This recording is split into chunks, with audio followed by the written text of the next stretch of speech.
Oh no, I went live and immediately remembered I didn't fill up my water first. Everyone just hold on. I'll be right back. Just everyone hold on. Everyone hold on.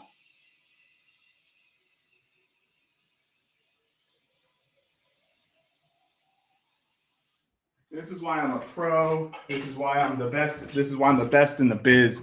This is why you guys come here because it's the best in the biz. I'm here. I'm here. This is Michael Best in the Biz Burns. Michael Best in the Biz Burns is what they call me. Guys, we're streaming. CJ the X is going to be joining in a bit. We like CJ a lot. They're great. I was listening to CJ's new EP, Sober more like sober less. When my wife and her, I don't know, misogyny, things of that nature. Lonk and Pork, glad you're here. Eddie's here. Eddie had some great Mother's Day post. I don't know if that's weird to say. I feel like Eddie's someone I look up to. It's just like Eddie has such a good vibe. Now, of course, I know Eddie is someone mediated via the internet as we know each other.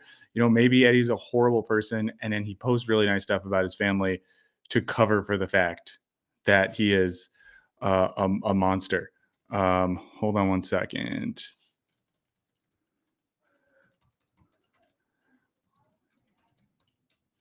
Um, Okay, CJ was just checking in, saying that CJ would pop in when they were ready, and I said that I could riff for infinity, so we're all good. There's a new Connor O'Malley video that came out today. I don't know if any of you saw that. It's called Slugs. I think maybe we'll end stream with that today. We'll end stream watching the new Connor O'Malley video. Let's do some recommendations for each other, guys. Music. You heard of it? I've been obsessively listening to this newish album from this artist I'd never heard of until recently, Hannah Cohen, called Earth Star Mountain. It's this right there. No free ads, but Earth Star Mountain by Hannah Cohen. It's so good.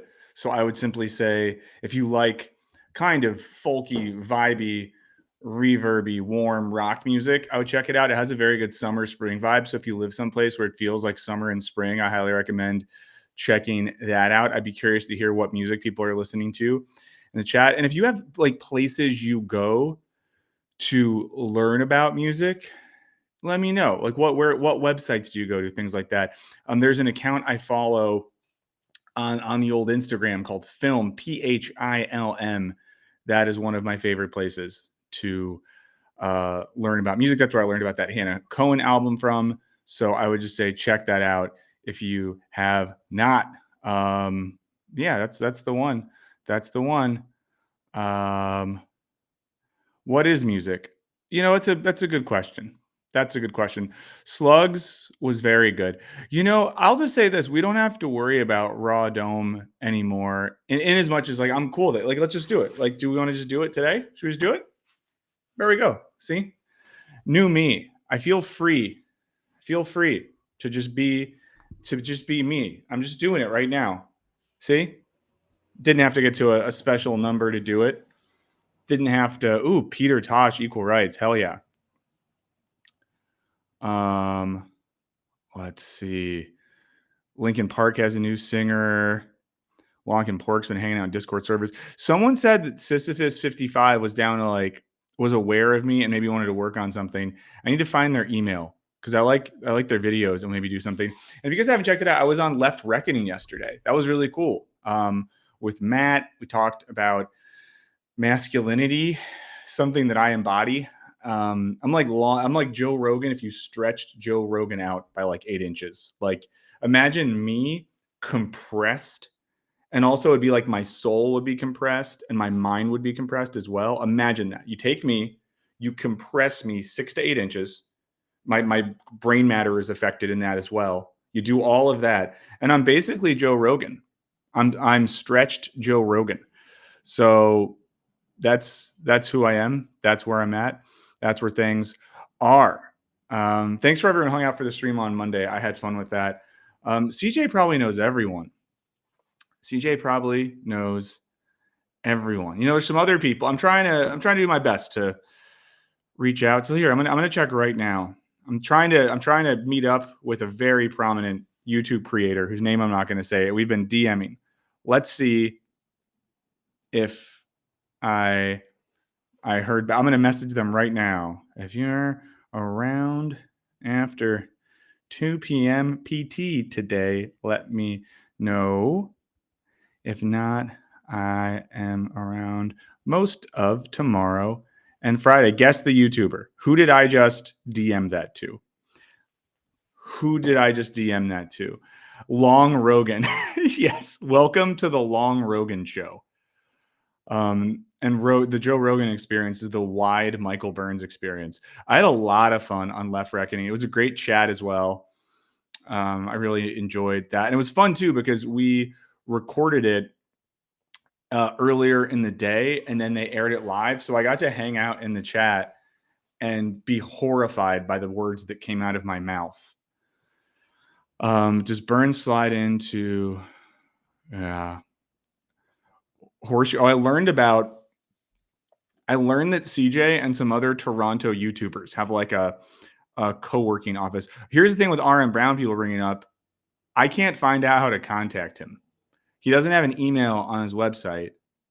So, or like on his YouTube thing. If anyone knows RM, Aaron, Ladron, anyone in that, let me know. I'd love to get in touch and see if you want to come on sometime. Mr. Beast will definitely come on. Jimmy's my guy.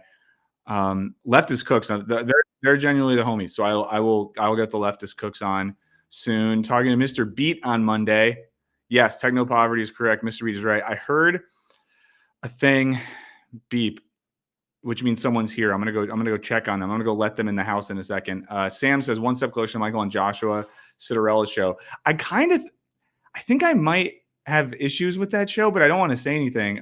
He's never going to have me on. It's like people that go on that are cool. I'm not very cool. But speaking of cool, let me click some buttons. And there's going to be another human person here. A human person from Toronto. Hi. Hey, CJ, how are you? Hey, I'm doing good. How are you doing? Can you hear me all right? I can hear you great. Yeah. Yeah. Okay, great. Let me start with this. Shout out John Dewey. Is a line that has never existed in the history of alternative hip hop music until quite recently. I'm very I listen to a lot of music, listen to a lot of rap music, and often there's bars, there's metaphors, there's ententes that get reused, that are repackaged. But I don't think if we go through the annals of hip hop history, anyone has ever started a track with the line, shout out to John Dewey. Thank you so much. I'm very proud of it. Yeah, it feels great. Yeah, before you were here, I was telling people, and there's actually I have a link to the YouTube version in the description now. You can tell people where you want them to listen to it. But first of all, if you're here, you know who CJ is, but I'll be like, oh, CJ the X, multi-hyphenate, creative and intellectual person from Canada who does a little bit of everything. And two things off the bat. One, kind of like, how dare you? Because you do a thing that I think is very cool. And I do feel like this is a fun generational gap. I think it's so cool. And I'm so, in a good way, envious of the fact that you're making videos, you're making music, you're going on tour, you're doing all of the things. And at some point in your life, you either told yourself or someone told you, CJ, it's okay. You can do everything. And I think that's really great. And I think, because I don't know, I had, this is maybe the people in my life, but we share a lot of overlaps and interests, but I had a period in my life where I was doing music a lot. And then I started grad school and my brain was like, now you can only do that. Philosopher, which is wrong. It's objectively wrong. The other thing though, after listening to your EP, is I do worry that as a Los Angeles based artist, I now need to make a club banger accusing you of sex crimes. Why? Sorry, why is that? Because when people in Toronto make rap music, people in LA have to make rap music about I see. Like acting out the sort of avatars of our cities. Like we have to engage in like kind of like the Bit Beast and Beyblade. Like we have to just become that. Yeah, except ours would be pure cosplay, pure kayfabe or whatever. Yeah. Just to jump right in, apropos nothing.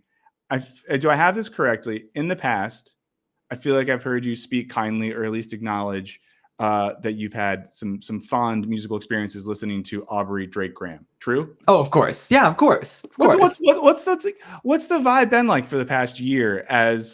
Because you know, as a Toronto-based artist, like Drake's the guy. Like he's a world famous international rap superstar. Is there been a more famous? There hasn't been a more famous rapper from Toronto ever, right? No, it's like there's like for better and for worse, like well, you know, it's our guy, you know what I mean? That's Yeah, our big face, and it's he reps Toronto at least in word, you know, and like which is cool. sometimes he had Party Next Door on, and they talk about Mhm. Saga in the nighttime. That's Mississauga, that's my suburb. Oh, Again, amazing. kind of like you wouldn't hear John Dewey in a rap song. You wouldn't hear Mississauga in a rap song. Yeah. We would like to be in a rap song, and so you know we get that, but so you know, a lot of positive warm memories for me. Take Care dropping like the weekend first three Mhm. trilogy era, like before it was trilogy, but like when House of Balloons was out, you know, and That then was like the best Take thing Care. ever.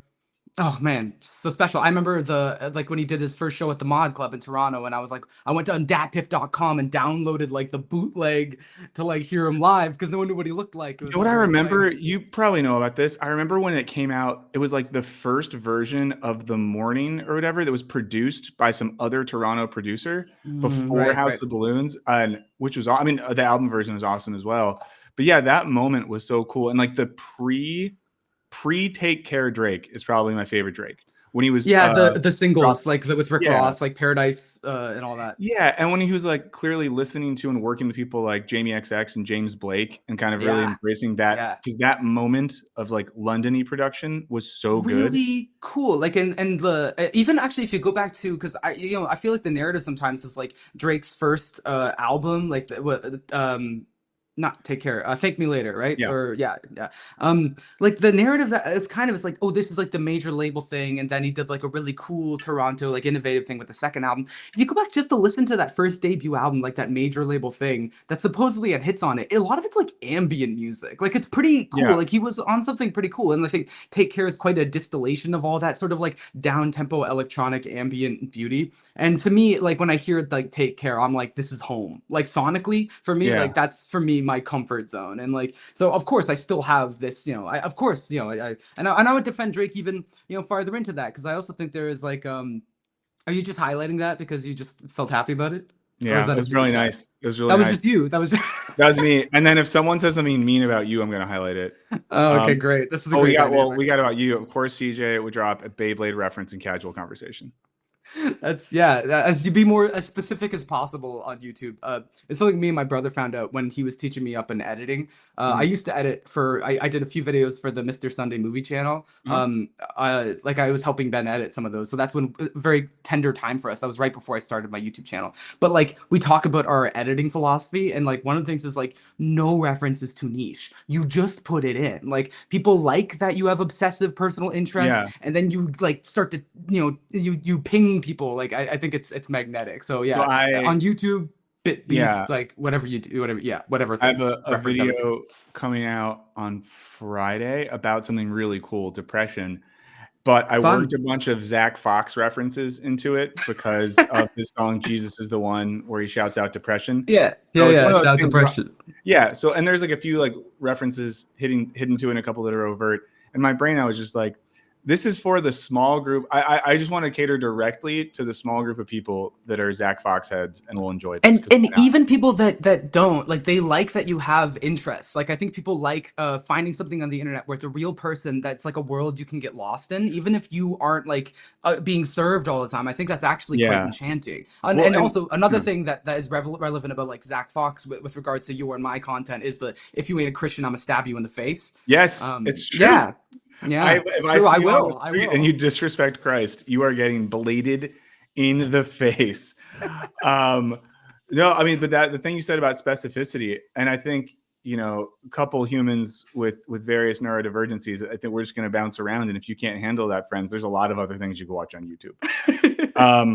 But no, I've felt that freedom recently because when I used to make videos as a part of a team at a company, you know, I would push for hyper specific things sometimes, but I would have to respect the fact that I was a part of a creative team and it couldn't Hmm. all be, let's always do the weird stuff that Michael likes. So now I'm Yeah. embracing that aspect of As creative you should. freedom And I and learning can't how to do wait it. to I can't wait to talk about this because I'm very interested to talk about your new branch and stuff. There's so much to get into. Let me finish the Drake thing though. Let Yes, me tie back it to the up, Drake thing. right? And also, if you're Far, watching this and you want to like do a diagram of all the routes the conversation takes during this, send me it after, and I'll do a PDF and I'll post it. Keep going. Back to the Drake thing.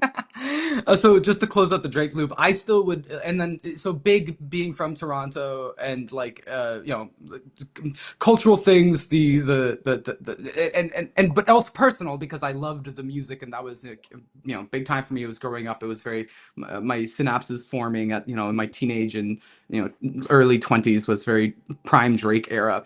Um, and I would have defended him either because also people were also already kind of shitting on Drake, but they'd be like, the new album's trash every time Drake drops, and then about 3 months later, like all they're listening to is it. Like Yeah. I'm like, everyone just be honest. We do like Drake, like there's something in here. Yeah, the vibe since the Kendrick thing has been like my feeling, has been like please don't do this. Like to Drake, I'm like, don't make me choose. Like I'm Yeah. here, I'm on your side. So don't make me choose because I'm going to choose art, but I don't want to choose. Just like That's don't what do it felt this. like. It really felt like he forced our hands in that one. Yeah. Because I'm I like, think don't try it. You'll find out. Don't try it. yeah, and I think I've been for a lot of years gentler and more amenable to aspects of Drake than a lot of people I know, especially a lot of, cranky, not even hip hop Mhm. purists, but people that look at hip hop and rap music as like a form of art have always had a soft spot for him. He's always done fun. Even some of the stuff he's done that's fun and goofy, I Yeah. felt like he was winking at us a little bit. Like Yeah. he got it. And, anytime he's been on SNL or like he's like a funny guy. If Yeah, it's yeah, a he's an actor. performer. He's a Yeah. So uh, like there's an element of that where I'm like, okay, you're doing some fun stuff.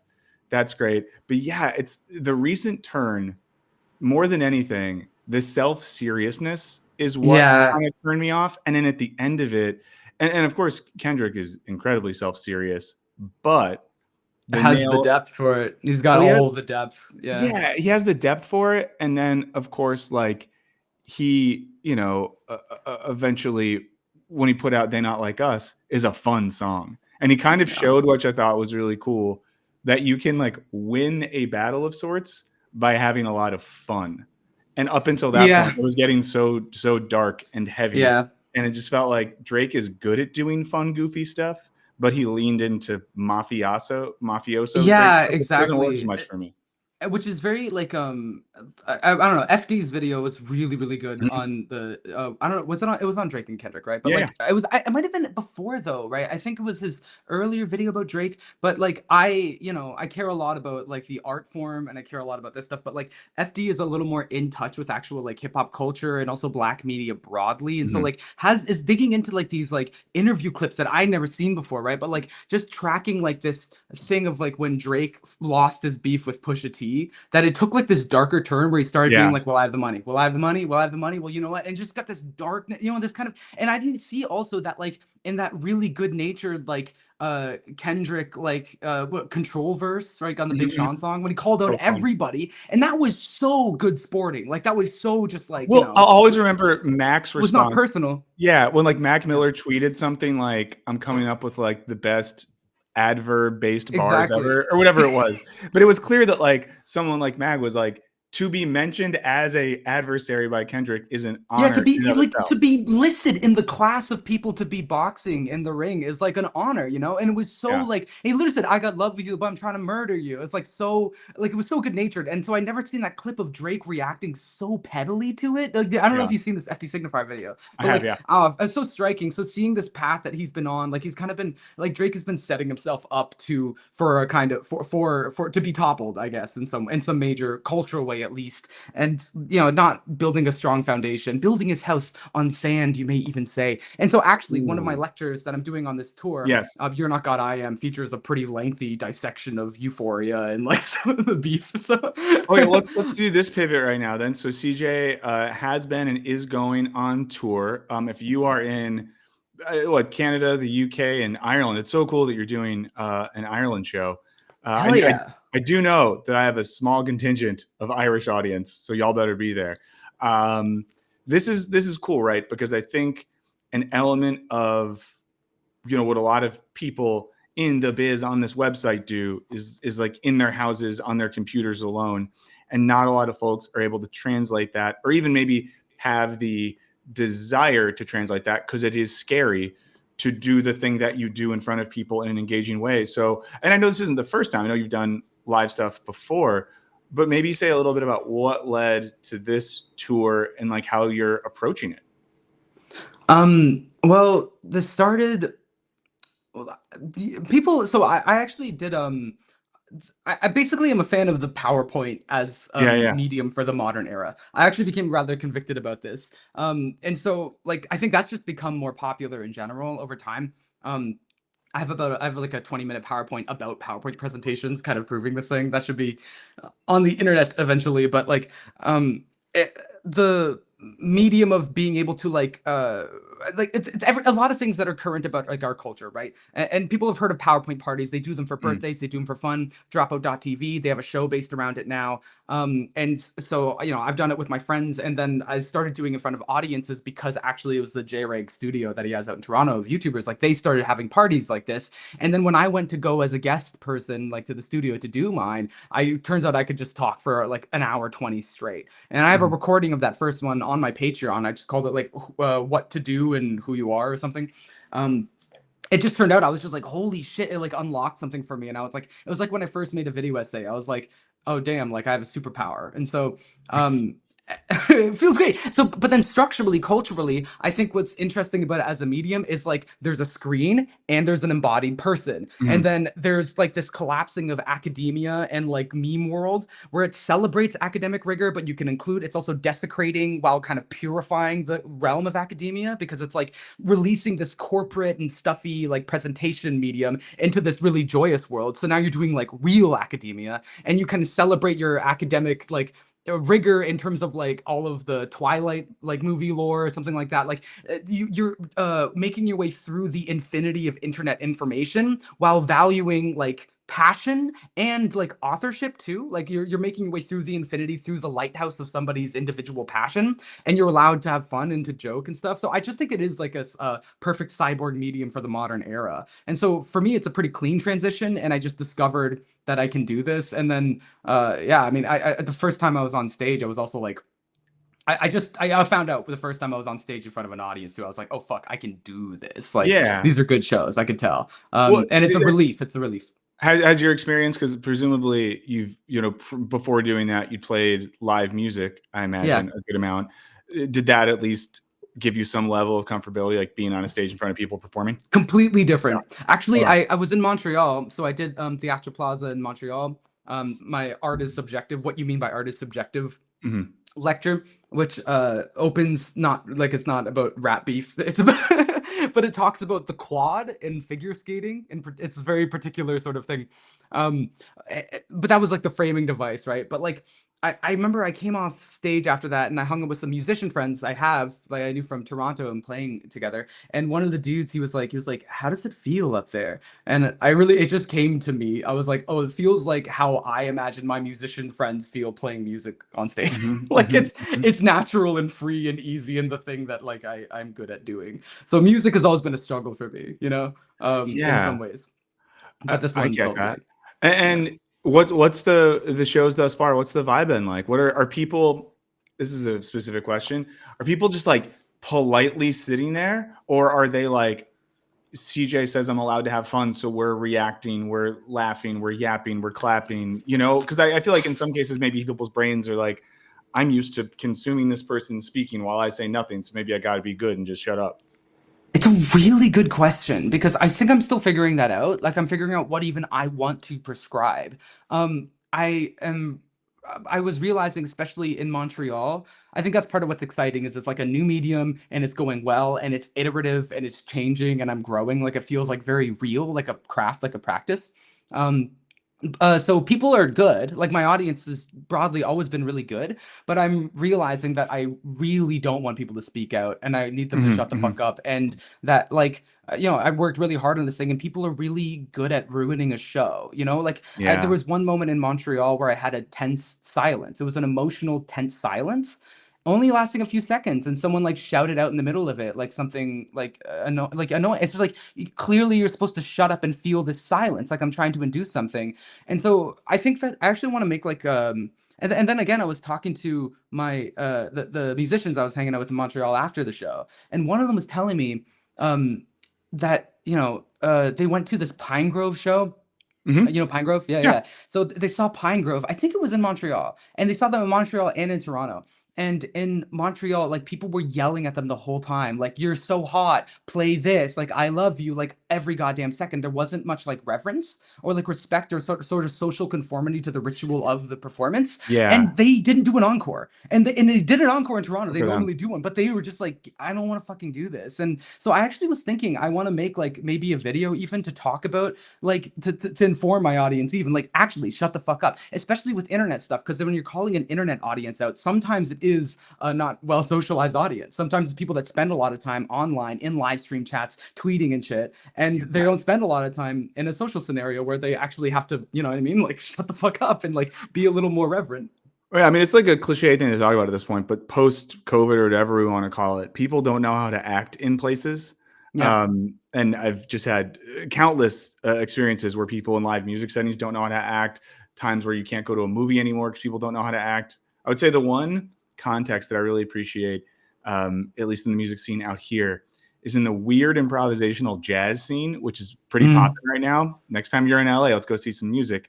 I would love to. People are awesome. And it's so great to go to a show where there's like a diverse audience of improvising musicians and people mostly shut the fuck up and vibe with it. It's so great.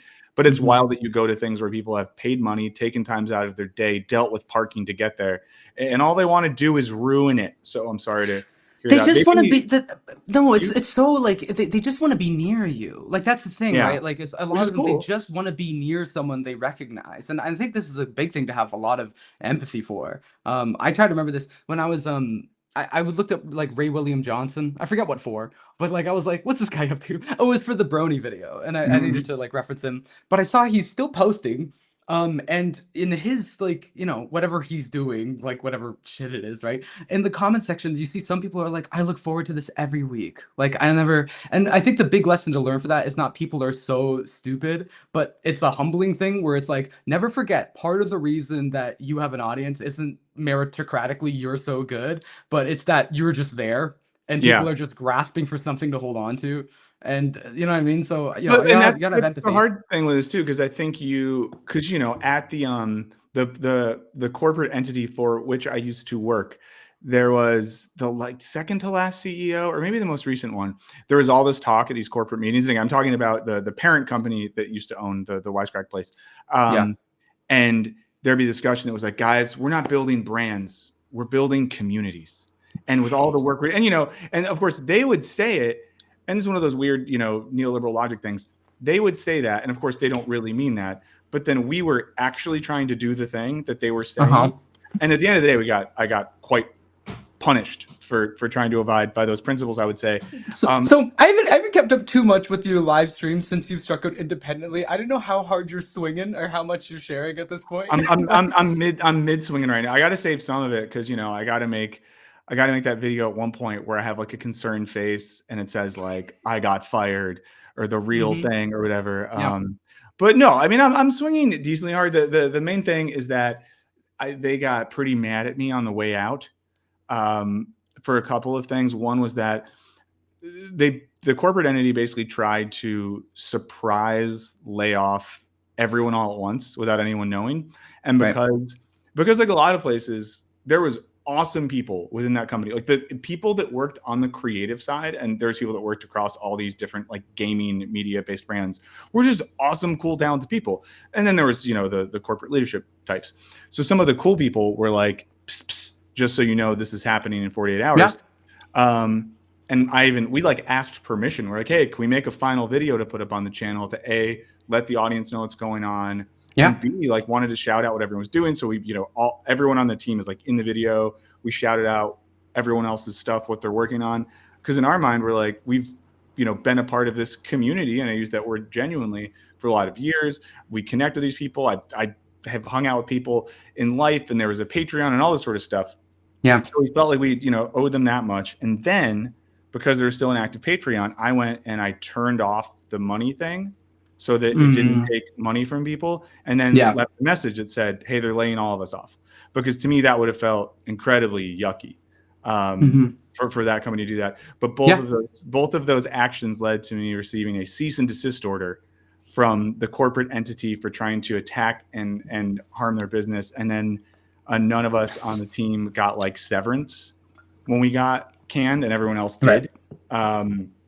So it was a very yucky thing. And of course, the yuckiest part of it was the company that in corporate meetings would be like, we build communities, got really mad that we treated the community like humans and not just like little data money bots. I think, and I can't say like what who these parties are, obviously, but like I've also seen like a similar kind of situation happen in like a robust online community and like management shutting down this sort of thing. Mhm. And there's this. It's not. Sometimes layoffs need to happen. This is the thing that people need to understand. Sometimes a business fails and things Oh, need to for change, sure. right? So like And that. The, let the, me the say thing this is too. that Yeah, this, even the one that I was a part of, from a financial perspective, I'll even say it like, I get it.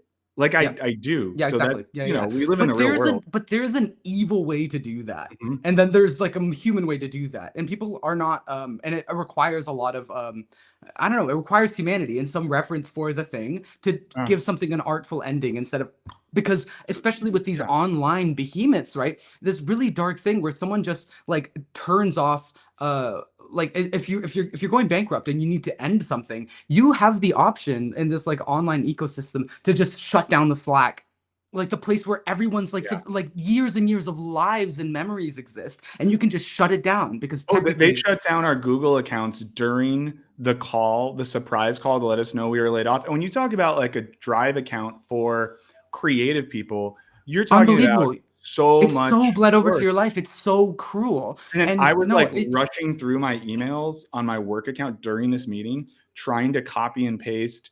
Like, for example, someone like yourself, like people who I have worked with, yeah, people who I like, who have communicated with via there. I was like, shit, I got to find like every email I can yeah, because this yeah. is about to be taken away. And, I've been laid off in a cool way. I got laid Hmm. off from a media startup thing. And, they like, I had a call. It was just me with my direct producer and a boss. And they were like, hey, this really sucks. We're not making enough money. We're having to shut down this side of the Yep. team. They were like, we're going to give you a couple weeks if you can just try to like finish the stuff you were working Hmm. on. Everyone got 6 weeks of severance or whatever. They And just gave it in what a do way you that felt need? human. What do you need? And here's your letter of recommendation. And let's throw a party and let's do this thing. Let's do the thing, right? You already have no goddamn money, right? Just Yeah. give it a beautiful ending. And but that's the thing is really it's an appeal to beauty. But when a lot of people are looking at their sort of financial situation and they're out of money, they turn to not like, okay, what's the most beautiful way for something to die, but then like, how do I minimize liability, minimize risk? How do I like lose the least out of this? Yeah. Which I really like actually how Byung-Chul Han writes about um, death and like our kind of like pathological dislike of death, of even Mhm, discussing mhm, death, mhm, mhm. of being able to talk about it and expect it even as this like important and necessary part of life as things end, and then the job is to end it beautifully. But there's a lot of we don't have a lot of I don't know. I feel like there's not a lot of discussion of how to end things beautifully, and this is part of what Yeah. a lot of my work kind of feels like it's becoming about, even talking about the sort of participation in the social ritual of the of going to like a live a lecture, or Mhm. like a concert, or like ending a business, or like starting a business, or like like all this stuff. As I think a lot of discussion, because we have such like an eroded ritual society because of the sort of like libertarian decadence of the internet. I think that we have to do this kind of intentional crafting of rituals, or like a re-examination, so that it doesn't just like rip out of us in this sort of subconscious, pathological, intuitive, regressive way, like we are seeing in a lot of theocratic sort of movements that were, in American society now. Damn, that's real. That's real stuff right there. But yeah, but I think like, yeah, I mean, it's kind of on the flip side of it, coming out of the businessy sort of thing and dealing with that and that kind of shitty ritual. It's interesting then to enter more of the territory that you've been in, of trying to make stuff and do stuff as like an individual person, because it almost feels like there's the opposite side of like ickiness where some of the vibe of people that make YouTube stuff or podcast stuff or whatever, it's this fine line of you're like running an independent business but trying to act like it's not a business, or Yeah. doing something where Ooh. are trying to earnestly make creative work and figure out a way to make enough money to make the work and live a normal standard of living, and having to like not be embarrassed or ashamed of that or something. Mhm. And Yeah. and some of it's like little stuff you see, like people getting mad if you ask them to sign up for a Patreon or like pay for a piece of content or something like that. Sometimes it makes me wish we could all just be more like bare and materialist about all this stuff, because especially, Yeah. and I feel like Canadians we're similar in this way, but Americans, we like hate talking about money and acknowledging the exchange of capital for goods and services. Yeah. Yeah. Um, It's kind of, it's a little bit worse in Canadian society, and I know this a bit through my mother, who's worked like in the UK and America and in Canada, where and talking to a few people about this, like the vibe in Canadian business a lot of the time is like um they're also completely profit motivated, but they just act like they're not. So there's just more lip yeah, yeah, yeah. service to more general. Where in America, they're more cutthroat. They are more cutthroat and they are more direct. And I'm actually also, I'm not sure about what world you're specifically talking about. This is just very broad cultural differences I've noticed. Is like there's a bit of like a not much of a social spirit in America. Like it is very economically Yeah. driven. There is also in the entertainment industry a lot of like that, like in the arts. Oh my God, it's ridiculous. Like the amount of like of you need to just prove that you are a hang and not talk about it as long as Yeah. possible, but everyone ultimately gets the. But this is Well, something that I've become quite convicted about, is taking more of an openly discussed economic approach to our reality. That's part of we what the talk Kiki about this. video Yeah, I was about to is supposed say, to to prove to bring you that up. I watched it. This is going to be the point where I prove to you that I watched it, and prove to you that I um, watched well into it to get to this point. mhm. Also, show of hands, who had never heard of Kiki's delivery service till yesterday? This guy. But now I know Really? all about it. Yeah, I don't. I mean, I think a little. Well, no, because I guess in '98 is when the one that you watched came out, right? Is that what you said? Yeah. Was it '98? Yeah. It actually found it much later in life, so like Yeah. I don't know. 2018 I or was 19 or like something. 13 at that point. I just was into different stuff, I guess. But Yeah. you get into an aspect of things in that, and I really liked when you made your GoFundMe screen for yourself and your self description. That was a giggle fest there. But you talk about the awkwardness with which we sometimes approach, or with which we feel ourselves engaging with, like sharing goods and services, and especially like creative goods and services. You reference this in the context of being a musician. So without giving away anything from the video, which once it's Give it back away. up. I don't give a Okay. shit. Yeah, it's Yeah. totally Say fine. say a little bit more about this. People are going to watch the video when it's back up anyways. I'm sure many of you have already seen it. If you haven't seen it, once you're done fighting the legal good fight, you can watch it again. But just say a little bit about what you talk about in the video and how you think Gotcha. about this sort of stuff. The video is copyright stricken by the Studio Ghibli. It's fine. We'll go through the whole legal back and forth until it's sorted. I'm uploading up to Patreon so people can watch it, because people are intuitively, naturally going there and paying for it, and I'm like, oh shit, I should probably put it there. So, but I do. One thing I want to get into more in like my public philosophy work is demystifying. Talking about money, basically, Mhm. I'm not a fan of this sort of um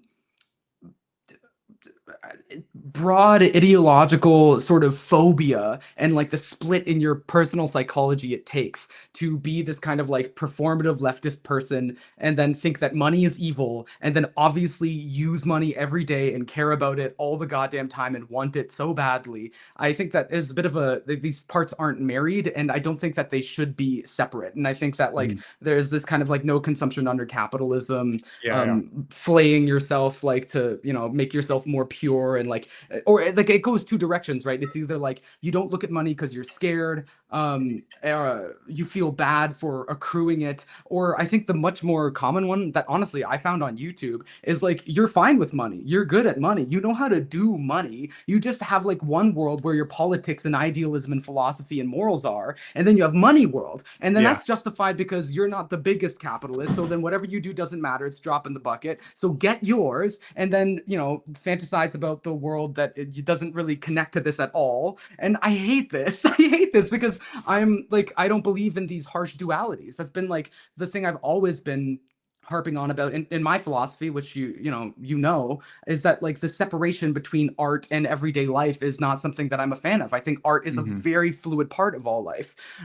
And I don't believe these things should be separate. So the notion, for example, for an artist that I would do real art and I would do art if it weren't for the money thing that's stopping me from doing the art, I would be like, hold up, we live in reality, not in like child world where everything where it's like you get to prance about in a meadow constantly. Like in order to do art, you need to do finance because Mhm. if your shit doesn't financially work out, you can no longer do it. And Yeah. even if you want to have the sort of socialist takeover where you're going to revolutionize the monetary system in some very ill-defined vibes-based way, you need people that know how to manage the money. Like you're going to have to build something that works. And so I think that's kind of I'm seeing this honestly rise all up around. Like I don't know if you watch the Financial Diet videos, but I've been really enjoying Chelsea's like iPhone rants about this stuff.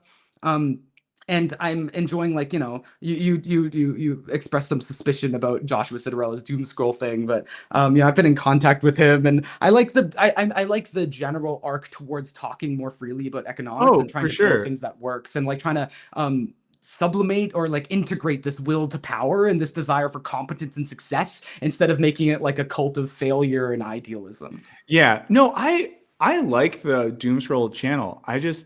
He seems like an interesting type of dude. Talk to Like, me. What do you think? What do you think? well, I I'll don't text know. him. I'll text him whatever you say. So just They're just like lay it on sometimes me. people that are like really serious in a focused way freak me out. Like when he talks about his project, there's like a focus and a seriousness to it. And then he wrote, I think, like Mhm. a Substack about what he's aiming for. I haven't read And that yet, but someone told me about yeah, that. it was just, it was interesting and talking about like the ideal, and I appreciated the ideological project. And I might get this wrong, but it was something about like intentionally bringing people onto the show to widen the audience for it. And that might mean bringing people on that some folks are like, ooh, boo, why are you talking to that person? Which Yeah. is like how I felt when Dasha, whatever her name is, came Oh on there. man, that one was I was rough. just like, I don't need to talk, I don't need to hear you say anything. And I don't know why you're here. And to me, and again, I can be a little bit old and cranky and principled. I was just like, no, we don't need to hear this person talk. That They're one, they're that I found that revelatory though. I actually think that was a wonderful episode. Because I think that it was really a period at the end of a sentence. And I do think that I respect Joshua for like ooh, trying to period. Yeah. build this kind of library of Uh-huh. what like thought looks like right now and Yeah. trying to make it very high quality and crisp and like final. Um, I mean, I sorry, just appreciated putting the Ezra Klein thing. It was so okay, interesting to yo, have so I want to that talk about thing. that too. But with the Dasha one though, I Oh, think that yeah. was Back very to very Dasha. revealing in that like it's like okay, take you away from your irony, take you away Mhm. from your jokes and your pop culture and just saying the R word and that's cool because you did it and also want healthcare or something. I don't know. But then like Joshua being the super earnest, like, what do you mean by that? And her going, I don't know, I guess like it's like Yeah, no, it was I was like, oh shit, this is nothing. There's nothing underneath there. And I thought that was incredible actually, as like a document of like who was this thinker. I was like, they weren't thinking. Turns out, which I think is very yeah. very compelling. And with Ezra, I think this one also because we talked about this. I met up with him when I was in New York. I went to the Poppy concert, that death metal in Uh-huh. Brooklyn. It was amazing.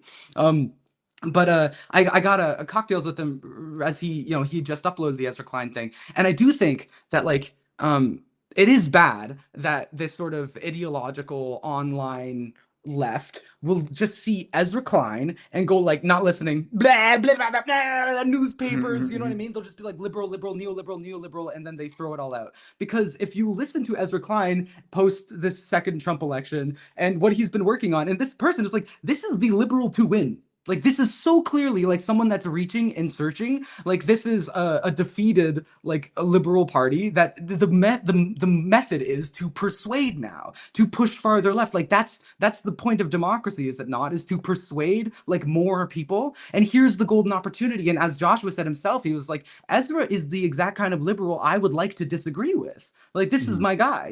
That's a realization I had after Trump's first election. Is about political pragmatism. As I said, not this. Like I don't. This is not a conservative with like values. This is not a conservative, right? And I realized that that means that I want a real conservative to disagree with, and that has to be part of your like worldview and your political project. Is like, what's a respectable version of my enemy? Like I would actually want to have, because it can't be no enemies ever. You know? Sorry, I'm Well, popping I all over mean, the I place, do but think no, it's fine. That's what you're here to do. I think that Ezra Klein is interesting in as much as it provides an opportunity for people to give better responses to the question that him and Thompson are posing in that book. Mhm. So for me, that's maybe been the most interesting thing is it gives whether it's like I thought Malcolm Harris's review of the book was really good. I forget where that was published somewhere online. Zephyr Teachout wrote a thing, and today I was watching Sam Cedar on Majority Report talk to Ezra. Mhm. Ezra got so mad he kept cussing. He was Oh, cussing a at lot. Sam Cedar, I didn't watch that. That sounds funny. He was cussing in a way that reminded me of how like a 7th or an 8th grader cusses to impress a 10th grader, like the way where Yeah. you're like, I know this word. But that said, I think it's created an opportunity for then some people to say, hey, general liberal public, we understand why you're responding to the questions or the solutions being posed by Klein and Thompson here, but here's maybe a better version of that. It makes me long for, I guess, like a more, and maybe this gets back to Joshua Citarel's project, a more engaged general like liberal progressive public and Mhm. a better cadre of public intellectuals Yeah. Yeah. in that Yeah. way. Just because I do think like a lot of, yeah, I mean, someone in the chat said he's like a walking TED talk and he wants to capital your way out of capital problems. And yeah, I mean, I think that is largely true. But I guess, the optimistic way is to look at that as an opportunity to talk about stuff I there. think so. Oh, And I think that's the thing that Joshua Citarella is speaking to that I think is important is you don't get sort of large scale social change by you know tweeting what should happen all day, like from your room, and just getting mad at people all day. Like you have to build institutions. You have to build rooms that people can actually go to have this debate and come to some consensus and some coalition. And so you have to be like, okay, so why does my coalition? Where does my coalition end? Is it literally only the people that already agree with me that hold no power and can build nothing? You know what I mean? Like, so that's what I have respect for. You need, like, if you want like a leftist institution, you need one that can withstand liberal critique and is willing to do that and is willing to go into liberal spaces and expand the project of your leftist agenda or whatever. You know what I mean? By persuading people. You know what I mean? well, the So question of power is an having a important one here. space, Yeah. yeah, well, having a space where you can even have those conversations, and having again the ritual sort of like allowance of having those conversations even happen, I think is Yeah. completely necessary. Because if you're just going to purity test everybody before you've even built a room, then you're not capable of building any like movement. You know? No, and I feel like right now I don't want to use the term third way, but I feel like there's a lot of explorations to try to figure out what it looks like. Because I think in a sense we know enough, we've seen enough Yeah. to know that the idea of, the leftist working within the system, well, that normally doesn't work out. That one kind of sucks. And then the other thing of like digging really into niche ideological organizations or groups of people that all think the right thing but don't have power. Well, that's not really helping us. And Right. Fandom functionally, right? Like watching yeah, YouTubers that say the right stuff and then that yeah. YouTuber makes a bunch of money and then donates to Well, some sporadic to charities. be clear, I say all of that as someone who has at times lived up a little hard trying to participate in systems and structures to gain power that way. I've also gone really hard in the other way and been a part of like, DSA subcommittees on communism. Right. Yeah, So yeah, like, yeah. and in both cases, I've interacted with incredibly kind, smart, and good natured people. And in both cases, I've seen people that I hated. Yeah, yeah, yeah, Um, yeah. but in neither case have I seen, and again, small sample size, have I seen the acquisition of real political power. Mm, right. And so I do feel like we're in this moment where a lot of people are sort of all looking around saying like, what the fuck do we do now? And I feel like, especially in terms of left leaning people, especially younger left leaning people just like, they kind of, to be slightly psychoanalytic here, like they want a new master. They Hmm. like people like want there to be some new Yep. master signifier, which both Yeah, we have like explains stuff and this also material. monarchy idea, this like monarchy meme like rising up, where it's like maybe just dictators, like maybe just heroes and strongmen and something that actually gets things done instead of this like bureaucratic like process where everyone gets to you know Yeah. make it slower. Well, because I was talking about masculinity yesterday. I mean, just all day, every day, because it's what I am and it's what I do. But I was talking about it with Matt over on Left Reckoning, and trying to get at that idea of separating the idea of some of these masculinity thought leader bros on the internet, and then the people that kind of fall for the stuff.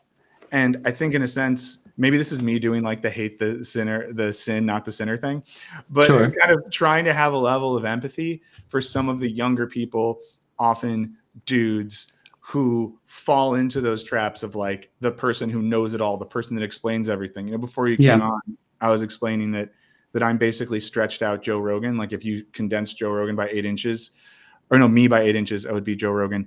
And it's like, well, why do people fall for this stuff? Well, because there's these people that just kind of act as if they are the master signifier that'll explain everything. Hmm. And I have like a level of empathy for that. I'm trying to be more empathetic, trying not to hate my Hmm. enemies. Um, Well, I but then, think again, the humility, and I use the Ray William Johnson point, is you're one of those people. You're one of those people that people are clinging to. Like, this makes sense of it all. Like, this is enough. Mhm. This is, what I mean? This is my guide through this confusing maelstrom of information, and like something that makes me feel like a little more like directed. You know what I mean? And we are those kinds of people. And this is what I mean, right? Where it's like, I know that like I'm not too like politically active in like Mhm. in some like institution or whatever. I mean, like Yeah. I'm a voter. But and broadly I've been rather apolitical on YouTube, and I intend to broadly continue to be. I'm mostly a philosopher and an artist, but the place that I do live is on the internet, and what Mhm. seems like exceedingly obvious to me is that the internet matters, and that you and me are some of these sort of like curators of thought. And what I don't like at all is this like kind of Silicon Valley decadent shrug of like, I'm just fucking around, Mhm. being adopted by consumers and by creators. And it's like I've always been talking about like the performer audience relationship, and that means like better defining both of those roles, not Mhm. as objective forever things, but what does it mean when you're occupying this one, what does it mean when you're occupying this one. And anyways, I guess part of my work, as what I'm saying, is about like the ethics for performers, for creators. What responsibilities should you feel like? What I mean, do we deserve to have this shrug of like, I'm just talking shit, I'm just talking? That's what Joe Rogan does all the time. It's Yeah. like, whatever, I don't need to have journalistic integrity, I'm just Well, talking, I'm just let's talking, be really right? literal. What do you think your responsibility is as a performer and a public thinker and artist who has a large audience and an audience that supports you with their eyeballs and their monies?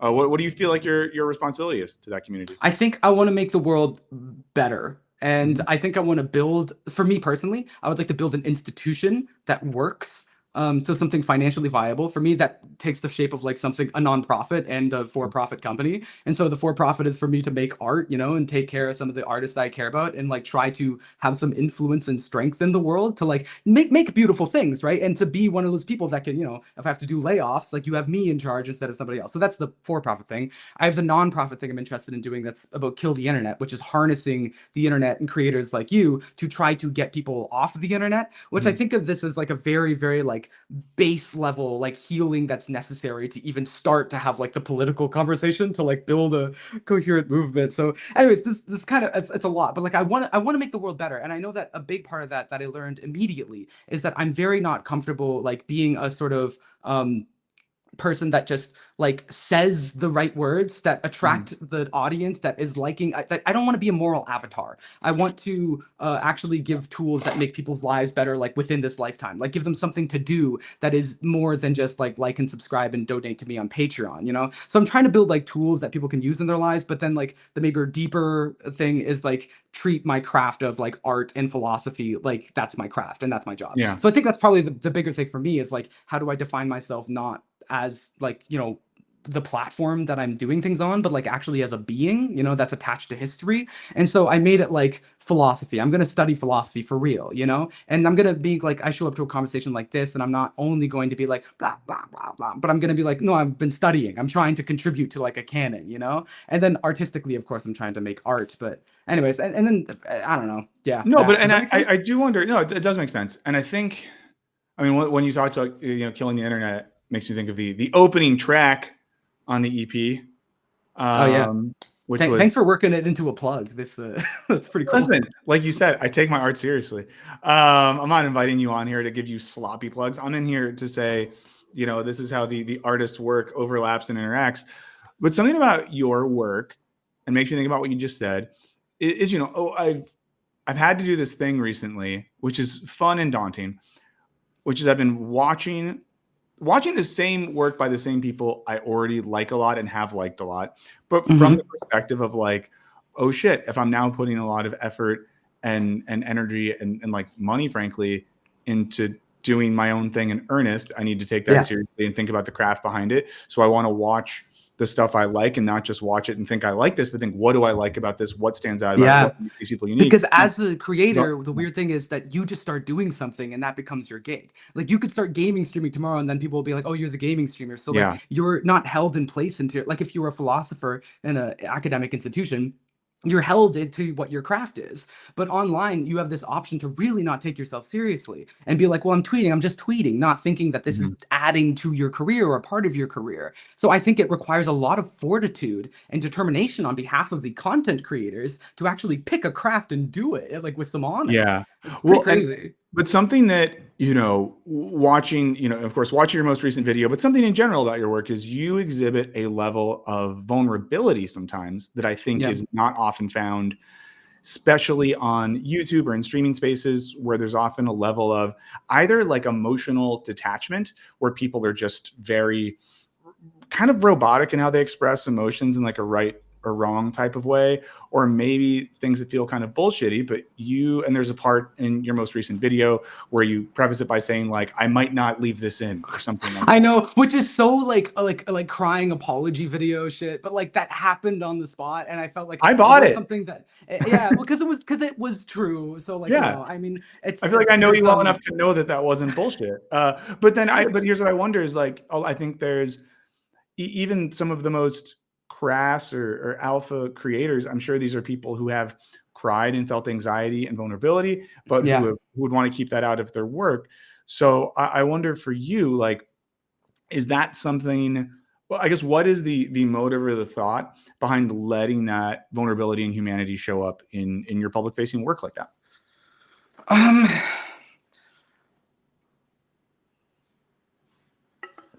Got him, folks. Got him. No, I'm thinking too hard. I have 3 different branches. I was speechless.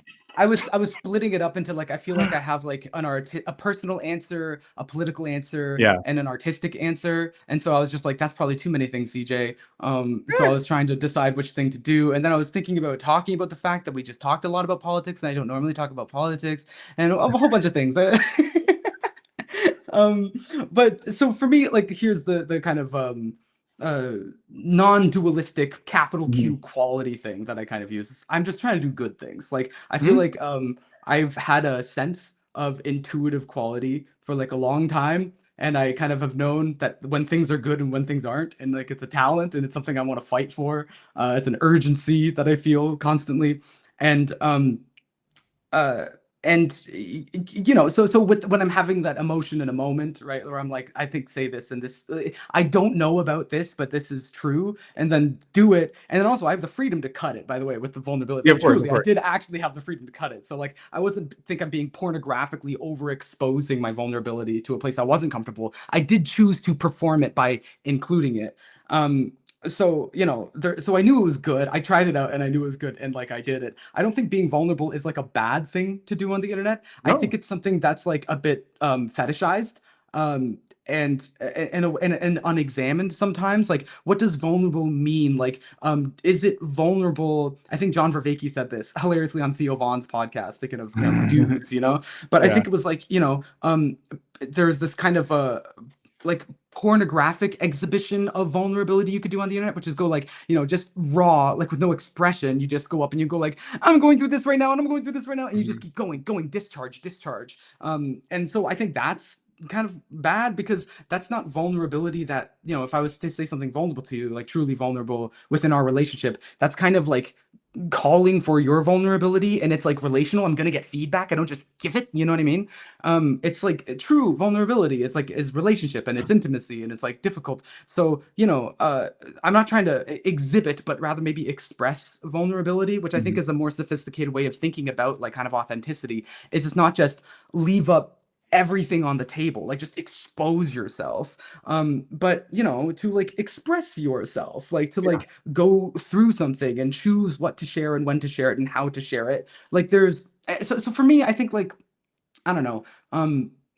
There's something that Lewis Hyde, the scholar, that I cited in the gift Yeah. economy thing in the video. There's something that I just kind of found on him, of him talking about the trickster, like the fool, the role of the trickster in mythology and in stories. And I don't know much about this, but there's just something that he said in it that really struck me, and I'm gonna put it somewhere eventually. And I'm not Mhm. even sure why exactly, but he said this thing that's an unexamined thing about the something that isn't talked so much about the trickster is that they want the boundary to be there. Because we have this notion that the trickster is violates the boundary. The court jester can insult the king, this whole thing, like things that you're not supposed to do. And the Yeah. trickster wants to subvert the boundary. But what he says is like the thing is the trickster wants the boundary to be there. He doesn't want there to not be a boundary. He wants there to be a boundary and for it to be permeable. And that felt like is that just cut deep and not in a way that I can immediately link up with all of my philosophy, but that spoke to what I do. So like the vulnerability, for example, right? It's like in order for that to mean anything, there has to also be like a strength and a barrier. You know what I mean? Mhm. It can't just be like, oh, I tell you guys everything, so blah, blah, blah. You know what I mean? So like the fact that I don't always go there in my videos like makes that meaningful. You know what I mean? And the Yeah, fact that that was there your is a whole thing. separation. It'd be a bit Yeah. much. No, and I think there's something too about like connecting because the thing, now I'm in that thing where I have like, a Google Doc with like 90 different tabs for videos I may or may not want to make in the coming months. But a thing I'm thinking 90. of, not that many, like 9. Um, but yeah, the thing I'm thinking about is philosophy on the internet and people that do philosophy stuff. And it's the question of when does it work? When does it not work? Where are there elements in which I think the mode of communication is antithetical to doing philosophy well? And Right. a thing I see a good amount in the use of philosophy on the internet, and particularly philosophy as it overlaps with like debate and argumentative culture, Yeah. is the complete like separation of the rational from the affective or the rational from the emotional. And Right. I think Yeah. it's something that's very dangerous. And Yeah. I hate to fucking quote Ben Shapiro, but the whole like facts Go don't for care it. about your feelings Yeah. sort of mindset, which has become really dominant. Whereas in a good chunk of the history of philosophy, feelings and facts are intertwined, and body and mind are intertwined, Mm-hmm. and our Mm-hmm. affective capacities and our rational capacities are intertwined. So I think there's a way in which vulnerability, or even just the expression and exploration of emotion, is way more philosophical than some folks might realize or want to think about, and that by Yeah. disconnecting the two, we're maybe doing something dangerous or leaving a lot of good things on the table. So Yeah. again, I don't think that you're sitting there like, and at this point in the video, I'll insert some forced emotion to do this. But I think there's a level in which, you know, doing doing philosophy, whatever that looks like, needs to maybe or can be more emotive and more human Well, than it it is. is. I mean, I Yeah, mean, it inherently that. is. Have you read? I think actually Jonas Sika, the YouTube philosophy Marxist person. I'm sure you've Wait, seen his videos. who? Ain't no way you ain't seen this YouTube channel. No way, Jonas I Sika. probably have. Oh yeah, Yeah, yeah, yeah, yeah, yeah. yeah, yeah, yeah. Yeah, Sorry, yeah. sorry. So I actually got his book, How to Philosophize with a Hammer and Sickle, where he's Oh, very much a Nietzschean and very much a yeah. Marxist, and that he hammers that says it very, very well, like capitulating sort of Nietzsche's notion that like all philosophy is an extension of your will to power. It's an Mhm. extension of intention. And I believe this really strongly, right? You're not going to be able to engage in a purely objective endeavor. Like that's not because the world that we exist in is the only one that we know. And the world in which we exist. And so everything is tempered by, our intentionality in the universe, so I'm a big believer in this. Actually, in my fabled Jordan Peterson video that is still coming out eventually, that's a large section of the first two I don't acts think you is should ever just put it out. I think you should just keep it should be this thing that exists in its in you know what existence. I've been doing? You know what I started doing? I started playing clips of it at my live lectures. Oh, that's great.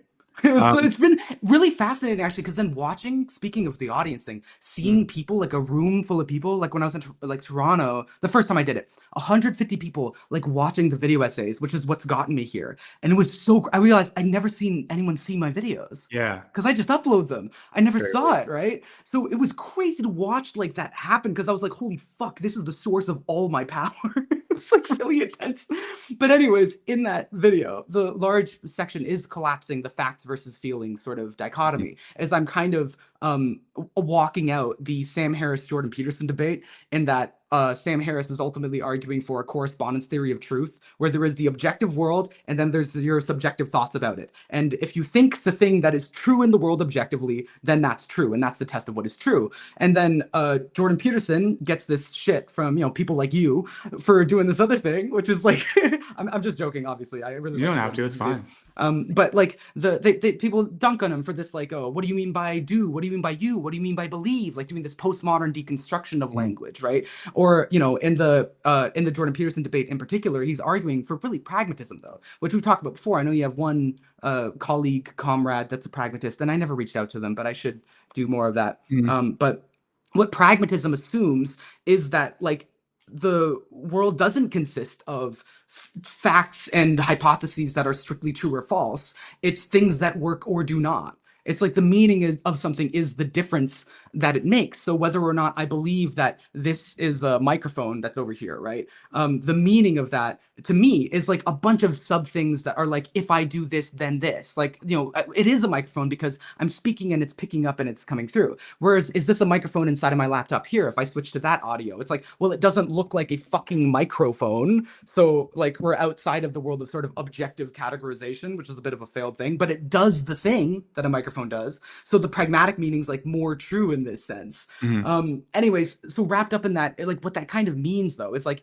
it was introduced by Charles Sanders Peirce Mhm. in How to Make Our Ideas Clear, and sort of the intention of having that test of like, what does something mean? Like, what difference does something make? And that's its meaning. It's supposed to like clear up like this whole argument about something like, is it objective or subjective, by inserting human goals into the situation. So this is, again, to bring it back a bit to the politics, right, where it's like I would see people like, like in the comment section of the Ezra Klein video for like the Joshua Citarella thing, they'll be Mhm. like, he's a liberal, and liberalism, like liberals and capitalism, there's no hope, end the Mhm. conversation. I'm like, okay, cool. So when I'm talking to liberals, like capitalist liberals, right, who are very persuaded by my arguments and even drift left sometimes, right?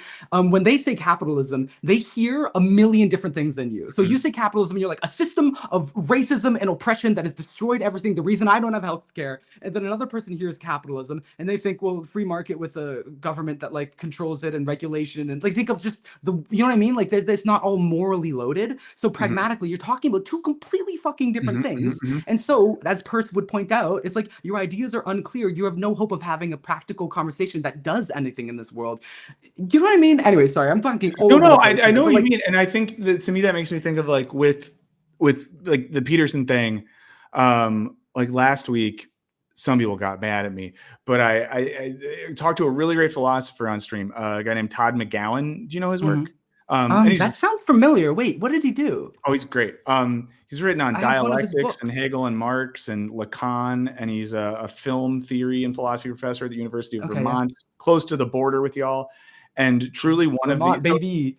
yeah, Quebec. well, someone I met when I was still in academia, and one of those people who's great to have on like podcasts and streams and stuff like that because he can speak to normal people. He's a very Yeah. like grounded but very smart person. But after talking to him, I indulged the demons and watched a bit of the most recent Jordan Peterson thing was him and James Lindsay. Oh, man, I can't. Yeah, You shouldn't. No one should watch it. I shouldn't do this to people, but I was in that world where I was watching his whole backlog of the yeah, pre-2016 stuff, the that's before tough. times I called it, which was as I Yeah, was trying to define him as a philosopher because I thought that was yeah. super interesting. Um, and then I started catching up with the real, like I started transcribing the new stuff Mhm. too. I'm so glad to be out of that hole where a new thing drops and I just like jump on Yeah. it. Like I'm so glad to be Well, out. well, but with the pragmatism stuff you're talking about, I mean, that's the thing is like when you in listening to these like guys talk, like none of it means anything. None of it really correlates to anything. And then when you think about what they're really doing pragmatically or practically, is like everything comes back to some weird argument for why woke is bad. But what does it Yeah, mean exactly. that woke is bad? It means that like traditional gender constructs are good, and it's like bad to be trans, and migrants are going to kill your babies or something. It just comes back to this very weak ideological thing. And I was thinking about this, and I didn't even finish it, friends. And I've acknowledged this. I made a video about it. I didn't even finish the book, but Jordan Peterson's Bible book. And within Yeah. pages, it's just like everything he's saying, he doesn't need scripture to say it. And He's you know what's clearly so has his funny own about it agenda. too? I know, and I had this one friend recently that I found out, it's just hilarious. Just at like a dinner party I was hosting, I found out one of my friends is just having a full blown like 2018 Jordan Peterson face, just discovered 12 Rules for Life, and it's just like, no, it really makes a lot of sense. I was like, that's But imagine if hilarious. you just read that book, and I don't know you're this person's No, situation, but but that's what they I'm would be like, saying. "Eh, That's what okay." I'm saying is I actually respect in 12 Rules for Life that he is choosing to do this thing again, like pragmatically. Okay, what room am I in? I'm trying to make a self-help book. So he doesn't spend the whole thing railing against woke. And so that's a respectable thing to do, you know? I obviously I have no faith that he did that for his latest thing, just from the trajectory that I've been tracking. There ain't no way.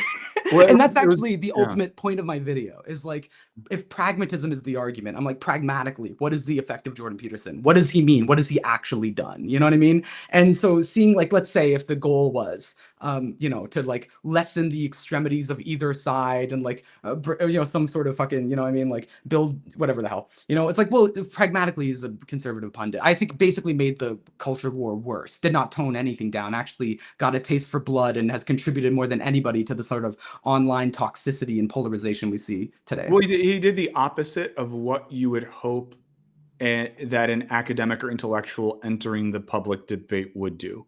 And I think that at best, like if someone with a prestigious academic background is going to become a cultural commentator, I hope that they are interrogating language and operating with a bit of subtlety and kind of grounding debates. And he's done the opposite. And it's, again, there's sort of so many cliches that just cannot be not said these days, but that, every accusation is a confession thing. And he's obsessed with talking about it. Everyone else is fueled by resentment. Everyone that's not Yeah. him, their whole thing is resentment. And it's a classic, like he's doing the thing. Yeah, well, for me, I would probably push back on that Do critique, it. and I don't do it in the because I avoid it in particular. And maybe this is Yeah. a good way to pivot off Jordan Peterson because I don't want to talk about Jordan Yeah. Peterson forever. But Good call. but like the point of my Peterson video is obviously it's more about the internet, right? And so like I actually am a little bit critical of this kind of obsessive like kind of reaching for hypocrisy as this revelation. I think it's part of this sort of what Byung-Chul Han calls the cult of authenticity, is this notion that to be a hypocrite is the worst thing that you can be, and to be a hypocrite it kind of invalidates everything about you. I think it's a kind of a tool that is reached for that I don't respect much. I think it's kind of anti-human a little bit because humans are not perfectly consistent rational creatures. And I think it's a bit pathological to me because the excitement, like the horny excitement at discovering, well, you said this then, but now you're saying this again. I think it's actually, in a way, it's actually kind of anti-democracy because it's again saying like, well, everyone scream at the top of your lungs what you believe and try to win and be perfectly consistent instead of like entering rooms and behaving differently in different rooms, and part of what I don't like about what Peterson does is to psychologize his enemies. I think I think in psychoanalysis and in religion, it's a very dangerous game to play as soon as you're having a sincere disagreement with another human being, or a disagreement in a community that's material, and is real. And then you start to invoke like, well, God told me this, or you say that, but you secretly mean this, and your dream means this, and that justifies. I think that takes you right away from actual human conflict and makes the problem unsolvable. So I have a bit of an issue sometimes with the psychologizing of disagreement. Oh no, I totally understand that, and I think and it's a thing. And we're going to sundown the Peterson conversation here, but yeah, like it's a thing that Peterson and Lindsay are all into like dark triad personality types and applying. I hate it. It's a weird. It doesn't solve the problems of the world. Yeah, and I think to maybe use this as a transition point off of Peterson. Wait, can I say one more thing about Peterson? God damn it, CJ! Sure, it's with one the more dark thing. triad thing. It's with the dark triad thing. Go ahead. I also like the the big thing is to accuse. I think this part is hilarious. As this, and this is broader, like a lot of kind of more right wing. Because in my critique of social media, obviously, I have some, the friends on the other side of the aisle. You know what I mean? Like there's a bit of a coalescence in, people wanting people off the internet sometimes.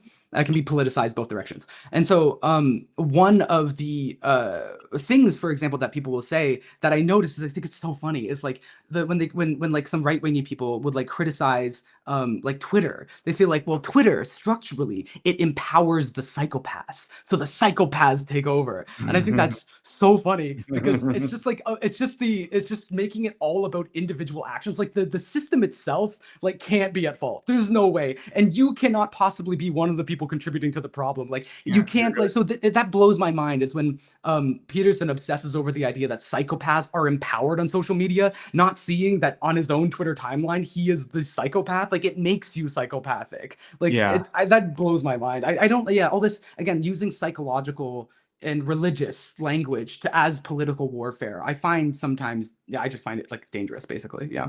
I mean, that's why this is the last Peterson reference I'll give, is in the last thing I watched of him. He says very earnestly, like, and at least 50% of the people on Twitter are psychopaths. And he says it with such conviction. I love it.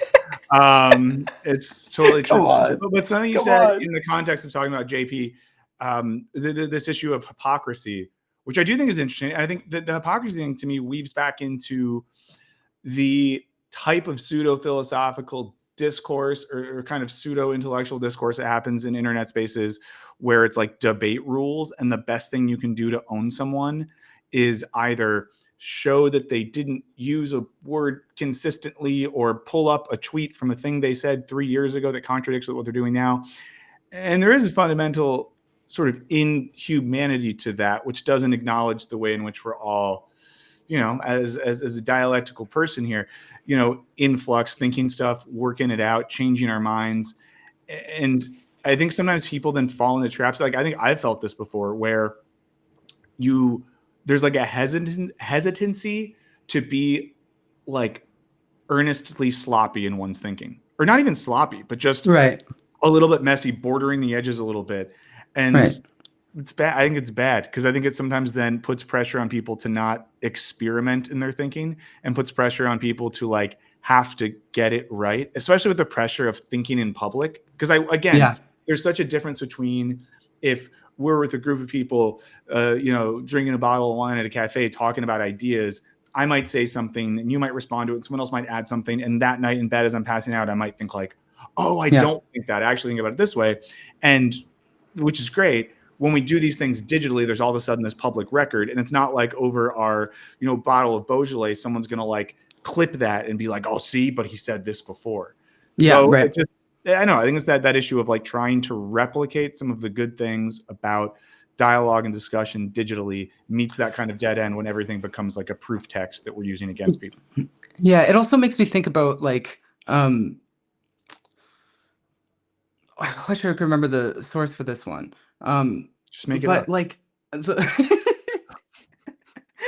but I think that the advocates of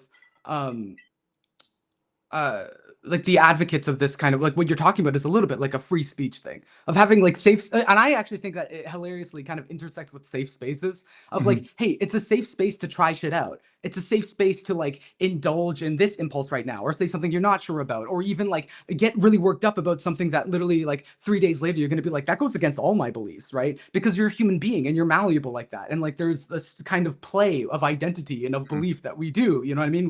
We're not like, again, like strictly rational computational creatures that believe this. We're more free flowing than that, right? And I think people deserve their safe spaces to have these sort of like illicit ideas. But I think that the free speech crowd, like the people that are like, oh yeah, allow it to be messy, I think that we've seen like that tends to be a very kind of right-wing space that ends up being really like monotheistic ideologically ultimately. I think the thing I'm thinking is actually a ContraPoints thing. I don't remember. It's just like the sad thing where it's like that gay Daily Wire man with a not gay Daily Wire man, and they're like talking about like how I wouldn't have you at my wedding because you're gay, and he's like, isn't it nice that we can sit here and talk about this like free speech warriors we are? Well, I'm like, no, this is such a bummer. With free speech, right? I think about it this way: like, if again, we'll pivot to some music-y talk. Like, you Oh, we know, could do this for a while. It's yeah. Well, philosophical. no, I no. do think it's very philosophical, I'm actually. gonna weave this in though. I'm gonna use music as a Yeah. metaphor for what we're talking about. But you know, I in my limited musical life these days do a lot of improvisational stuff,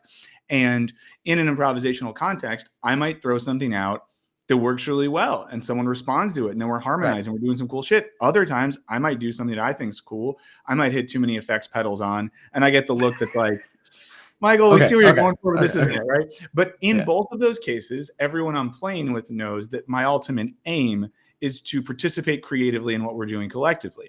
And I Yeah. think that like it's not like if I took out a megaphone and started screaming the R slur into a microphone, they Mhm. wouldn't be like, oh, Michael's just, you know, no, they'd be like, no, now you're doing something totally different. And I think with the free speech thing and in doing our intellectual stuff publicly, that's the weird line, is like, at what point are you maybe getting a little sloppy or expressing an idea that halfway through your thought you don't really buy, with the ultimate teleological aim of arriving at something? And at what point are you, for lack of a better term, just trolling and fucking around? And I think that's the problem for Yeah. a lot of the people. So I mean, so much of the very stupid stuff we saw post the most recent Trump election is, you know, the reports of finance guys being like, now we can say the F slur and the R slur again. And it's like, well, Right. you don't care about freedom of speech as a mechanism to explore ideas and push forward human thought. You care about your ability to like fuck around and do what you want. Yeah, and again, like I think part of this is very much like a product of the online technologies that are driving our Yeah. culture and our political conversation. So here's a really good example, right? Like when you tweet something. So like I could be, let's say, like you and me are right now we're performing a little bit. This is going to be kind Mhm. of a public record, so we're doing a Yeah. bit of, and I think that's fine. Like I think both of us are like comfortable having like different opinions and working out.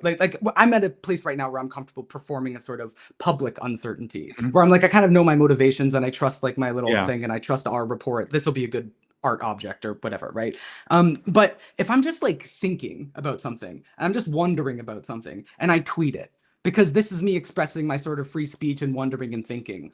What that looks like is my name and my face beside a statement. It's like Mhm. written in stone. You know what I mean? I'm identified with this statement. And what happens a lot is people then get if you get a big blowback for that, then now what has happened is you have like a bunch of people attacking your face and your name for your statement, and your options now are like capitulate to a chaotic mob and like kind of oh please, and then no one's nice to you, or you can fight for your statement that identifies you, because now you're in this sort of like primal social fight. And I think that like kind of inscribing the thoughts that you have into this sort of the digital technology, like turning it into a statement, it really hampers thought like a lot. And like that's something that I don't trust and that I have issues with like the kind of social media sphere. It's like I think people don't take their public statements very seriously, and they don't have much of a distinction between their private thought and public Mhm, performance, mhm, mhm, because those mhm. things are so right beside each other on your little accursed amulet that you carry in your pocket at all times. And they are by design. Actually, I was talking to a musician friend of mine that literally said like, man, I wish that I could go on Instagram with no news feed, no stories, and just post my post and post on my story and interact with my comments. Like, what if it was just me? And we were laughing about it. We're like, that'd be great. And that would mean that you have to pay for the app, because that's not what pays the app, is you using its service. That's the good you get, the service you get. What they get is they get to constantly addict you into the news feed and reels to see a bunch of chaotic stuff that addicts you and fucks your mind up. Um, Yeah. yeah, it takes so much resilience to actually speak, to actually wield your free speech. But again, I think one of those things that makes it easier, one of the things that we need, is actual private spaces. And I mean like different rooms for different things, so that Yeah. not every conversation that you're having is performance, so that you and me could behind closed Yeah. doors go and like maybe argue about something, Yeah. and have that stay there, and then we decide what we're going to share publicly, because that's my private life. Or if I'm drinking with my friends and I want to say some fucked up stuff, like it should be fucked up. Maybe it's okay Yeah. that you said it and it's also fucked up and you shouldn't say it in public. I think this profaning of everything, the collapsing of barriers between rooms on the internet, I think it really does a incredible amount of damage to society. And I really mean that like in the I don't know, in like the deepest way. Like, Well, no, the idea like that everything is the one same thing is bad. And like you said, like I stuff that A I great would joke. Oh, go ahead. Mark Zuckerberg quote that I included in Love my that art guy. is subjective thing is that Yeah. having two identities for yourself is a sign of hypocrisy. Like Uh-huh, again, uh-huh. because it's again, I think it's a Silicon Valley libertarian ethic of like decadence. Everyone scream. I'll own the thing on which we scream. The things that get the loudest, most attention and like addictive. Well, that's a Yeah. metric that objectively, you know what I mean? I don't know. It's not Yeah. No, I democracy. think people should have the freedom to be that. I remember when I was a maybe not even a teen, a preteen.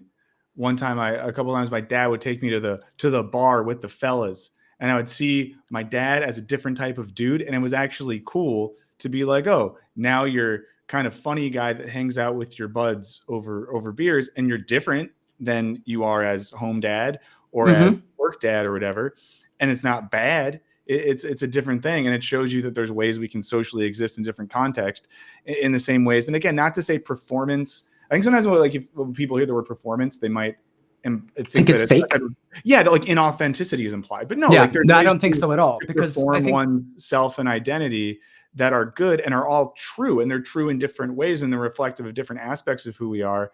And it's important because then I think the thing happens. Because I mean, this is the thing that happens on the internet a lot, right? Like someone says something good or smart or deep, and we like it, and then it comes out that like they made a dirty joke once, and we're like, how right. could they? And it's like because they're a person. And I sometimes like almost hesitate to like stand up for folks in that context because like people get real testy about these things. What thing will I you don't be know. swept up in? Do you See, mean in terms of self-preservation? Because I know every content creator I speak to says this part is like at the end of the day, they won't stand up for like an unjust harassment campaign or cancellation just because you don't want the smoke. Like it's very simple. Like this is my well, job. Do you mean no, like that, or do you mean like you don't want to get identified with the sort of anti cancel culture mob? I guess like both. So in the first one, I think we've seen a thing, and I'm going to use a very. I'll put myself out there a bit with this one. I Okay. remember the conversations in and around the city of Los Angeles, especially in the comedy and entertainment scene, after Aziz Ansari got canceled, and this was a Sure. couple weeks after Louis C.K. got canceled. And when Louis C.K. Yeah. got canceled, and again, I'm not like a person, but I'm like adjacent to people. I know people who know people. I have friends who Sure. work in the biz and shit like that. The Louis C.K. thing happens. Everyone is just like, absolutely fuck that guy. We all knew he was a piece of shit. Fuck him. We hope he Right. dies. The Aziz thing happens, and like everyone was just like, they look both ways and be like, I don't know. This seems like a little bit much. This seems like, and then even people who I know be like, oh, I know that guy. Like I don't think this sort of stuff like that. But no one would say it publicly.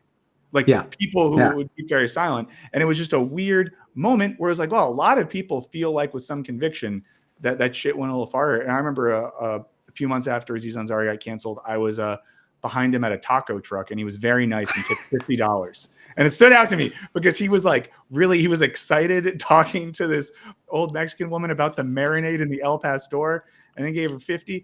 But the whole point being there is like, I think that things have gotten such that we maybe all feel like that. And into the second point that you made, and this will weave back to our buddy Joshua Citarella, who I don't know and you know, but in the most recent episode of his show with Jennifer Pan, they talk about DEI stuff, right? Yeah, I didn't finish it, but I got a lot of the way through it. Yeah. Okay, now I have to be honest. I didn't finish it either. All right, great. And what I saw, and I do want to look at her book. Look at her book. It's called Reading. I want to read her book. I want to look at her book and do something like I want to like. Did you read it? I just wanna... looked at it for hours.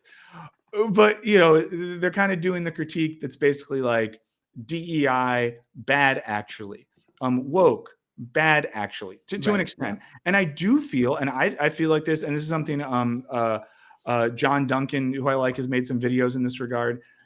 It does feel really tense because it's like, well, damn, like in the part of the video I watched where they got into the roots of DEI culture, and even how a lot of DEI consultancies also do like union busting. Yep. Bad stuff. And I think that's the good question is why are they cool with it? And I think that's the thing. I would say the same thing for cancellations. Why are corporations so just cool with it? So even if it's not like a tool to like defang like the opposition, it is also like, why do I have no fucking problem with it at all?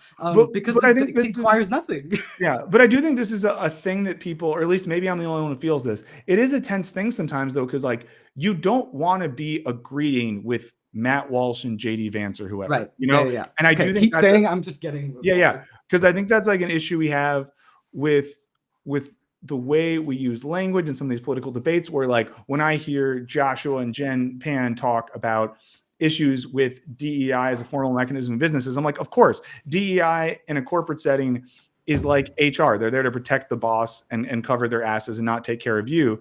At the same time, it just feels icky to be saying things or to be thinking things even that are like ideas that come up in Matt Walsh's documentary or things. So there's Yeah. and I'm not saying that I disagree with, for example, like Joshua Citarella and Jen Pan there, but it does introduce a problem when people might want to say, and you know, I feel like FD has talked about this in ways that I think are really smart, and I largely agree with, but Yeah. it feels testy sometimes to be like DEI is bad when a lot of other people are saying DEI is bad. But when you say DEI is bad, you are saying like, you know, corporations taking advantage of diversity and racial justice as a mechanism to make themselves money and keep employees in check. You're saying that. The other person is saying that, like, they're basically saying white power. Yeah. Right. And it's becoming increasingly hard to distinguish those things. And I think that's why sometimes people get a little. And then that's why, again, you need to get into sort of pragmatic effect, like to talk about what are you talking about instead of, you know, making these kind of these moral avatar memes duke it out, like DEI versus, you know, and for me, again, I think it is very related to, like, for you or me, if I went out and said, yeah, DEI is bad, let's say like 4 years ago, I would get swept up in this wave of like internet, like, what does it mean when you say DEI is bad? You become part of that trending tab. You just get eaten up. And part of it, I think, really, and this is a serious one, is you be subject to the harassment campaign of the, you know, woke mob or whatever. And then a lot of those people feel that, and then they're like, oh, these aren't nice people. I like nice people, and we're not rational actors. So that's serious how a lot of people make their decisions. But a lot of what we're talking about is, I think, is related to one of my lectures, my edgiest one. So I'm doing it on home turf in Edinburgh and Toronto. So, but it is largely about cancel culture. It's called "Does Jesus Care If You Masturbate?" But it's about it's about accountability culture. He cares and he loves it. Sorry. But it's about moral philosophy, and it's about how you know, our ethics change while we're in relationships with people, and about this kind of. Oh no, you're saying something serious. I'm going to say something that's serious but more jovial. So finish your thought. Okay. Well, let me think for a sec, because what you're saying was a lot, and I want to deal with it. Okay, I have a theory on how cancel culture like developed, and it's like an anthropological online thing. So let me paint that for you eventually. But for now, I'll just say, like,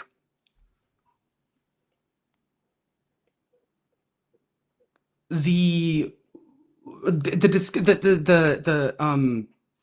discomfort. Fuck it, I don't fucking know. I don't know. It's okay. You don't have to. I feel like it's such a big one that I don't know how to make it short so I can get to your funny thing, but I want to hear the funny thing, so I'll do it. Well, no, my thing is, in the Jesus thing, do you get into the apps where you tell your Christian friends if you jacked off or not? Oh no, and do you know about these? Or did you? I didn't know about that, but that's so what Christians would do. I know the Christians that would do when that. I was in like maybe early high school, and I was sometimes going to this like evangelical youth group church thing, a guy came and spoke. I wish I could remember the name of the app. Someone can maybe find it. And it was basically like a promo for this app, but he challenged all the young fellas to download this software, and then you put in an accountability buddy. And then if you looked at pornography or whatever, it would like send them an email. Yeah. So I remember me and some white guy friends just like, guys, you did it. We got to do this. We got to do this because every time you ejaculate, you put another nail in the cross. And I gotta get. Listen, I've never liked any of the like words for jacking off. You know what I mean? Like jerking off or whatever. You know, all these different, like, I think they're crass. You know, but putting a nail in the cross, I think I'm gonna take that one. You're allowed to. But it was like, yeah. Sorry, I was late. I was putting a nail in the cross. No, but it was like it's you know, and I think like every generation of American evangelical culture, Western evangelical culture has its own like thing. But man, I just remember that era where we talked so much about like jerking off and Yeah. or doing like hand and mouth stuff. And it was the most serious thing. And there was like truly when I went to like a Christian college, and there would be like serious debates on the theological sexual ethic of Hmm. where you can morally have penetrative sex and where can't you, such that like I had a friend once literally being like, well, but it was in the butt though, so I'm still a virgin. Yeah, man. And just some of the ethics there. Just there's a fun culture. Don't give it away because we need everyone. Because actually, everyone But who's I would love to though, because but I actually want to this hear a little about one, that lecture. And I I would, realize you've been here for a while. I won't keep you that much longer. But if you maybe talk about Jesus and masturbation. I kind of have like another 45 minutes. Like I'm happy to keep going. This is a blast. All right, you keep I like talking. talking to you, and I like talking to you deeply, and I like going to some difficult places too. I think it's all very fun. Also I want to support your channel because, like I said, Thank big you. fan of institution building, and I think you're Thank you. a good guy. If you ever want any sort of like eyes on video essay scripts or talking about like business structuring, I have a few different people that I like help talking about this stuff, and I've had success so far with my various industry plants. So hit me up anytime. Well, don't threaten me with a good time. Later this afternoon, I'll shoot you an email or text that's like, "Hey, let's do that sometime when you're free." Because that's kind of the Let's thing book like I a business aim to do. consultation meeting soon because I think I have a good format. Okay, well, business consultation, and everyone in the chat, you remind me if in a week or so, say if you talked business with CJ yet, and if I say no, slap me digitally. Okay, back to serious stuff. Jacking off. So okay, but seriously, the kind of so actually two of my lectures are like 100% done. So You're Not God, I Am. I've already done. I revamp them every time I do them, so they iterate. And then What You Mean by Art is Subjective. I just did Ottawa, Montreal, and so those are some of the ones I'm doing. The newest one is the Does Jesus Care If You Masturbate? So here's like the spoiler thing. Well, let me just tell you an interesting story. There's a Christian philosopher I like from the 30s, John McMurray, and he's this forgotten Scottish philosopher that I found off chance, and I've ended up so passionate about this guy, and it's an honor too, because again, like in classic YouTube fashion, it's like I found the forgotten, wonderful philosopher that I get to popularize. Like That's I so get to be great. like, look what I found. It's like out of nowhere. But he had this beautiful bit about quote sexual problems with women. Like he's like, people have been asking about sexual problems with women, and I was like, this is crazy. Like you're talking about like sex, like literally just like this is gonna be like, because he's a really like a good like Christian warm person that believes really strongly, basically friendship, community, you know. And so at first I was like, oh my god, it's gonna talk about like, you know, pussy, and then like partway through it I'm like, wait a second. Clearly he's talking about like gender issues. This is the 30s, so we're talking about women like getting jobs and more independence and like voting and shit, you know? And so I was like, okay, so it's gonna be about that. And then towards the end, I was like, oh, he's actually talking about sex. He's talking about people having relations outside of marriage, which is becoming increasingly popular. And so people are asking him, like, as a Christian philosophical mentoral leader person, what do you think? What's the Christian perspective on this? And he had an incredible, I was shocked at the gall, at the bravery. He basically ended up arguing that the story of Christ is that the free-flowing, honest, personal relationship is the ultimate like thing. Like that's what he argues Christ was kind of arguing is more important than respecting the church is personal relationship with God as expressed through personal relationship with the community. And you have to be your whole self, and you have to be willing for the rules to be permeable, basically, right? Like, you know, like of course the tale of like when Jesus and his disciples are shucking corn on the Sabbath or whatever, and you know they're like, hey, that's against the rules, and he's like, they're hungry, you know what I mean? Like those rules are meant to guide us to this place of free flowing personal honest relationship. Like that's the theory, is that if we follow these rules we're closer to God and closer to each other. But should those rules prove incorrect, Christ shows us you are to revitalize the rules. So what he says basically is the social, and this is another thing that I love in his work, is his definition of society, again very pro-democracy, anti-cult of authenticity, is you cannot be all of yourself while you are participating in society. So right now I am somewhat confined to, I gotta keep talking to you. I can't just start putting a nail on the cross right now. Like I have to obey some things despite whatever my intuitions are. I have to appreciate that we're in a live stream context. There's kind of like, I don't know, whatever. There's just a bunch of invisible and very, very explicit narrowings of your perfect authenticity and impulsivity and spontaneity as you participate in society. So like, you know, if you want to be part of like a socialist organization, you have to not talk while someone else is talking in the meeting. You're supposed to attend these closed door disciplinary hearings and not talk about it outside of it. And that's part of what makes the thing work, is this dishonesty. You don't get society if everyone screams and does whatever they want all the goddamn time, because that's what you have on Twitter. And I don't know if I would call that society. So he believes in society, in this slightly this dishonest thing. This but it's not repression, it's just discipline. It's I will be this version of myself here in order to participate in the society. So there's the other layer under it, the personal thing, which he would argue is flowing, spontaneous, authentic action. You're your whole self. And he's like, it's the most beautiful thing in the world to have a friend. And you are your whole self without aim. Like we're not, you know, only you and me have a bit of a social relationship in that we're both like coworkers, kind of vaguely. We're both Yeah. like, you know, in the same industry. So we have our social kind of collaborative relationship. So it's kind of defined by that. But if we were to become very strong personal friends, we would start to call and hang out just to do it. So it's Yeah. just fully uninhibited, intuitive, personal behavior. So what he argues at the end of this thing, in like 35 or something, is, well, the marriage is a social institution, which means it's fundamentally less moral than personal relations.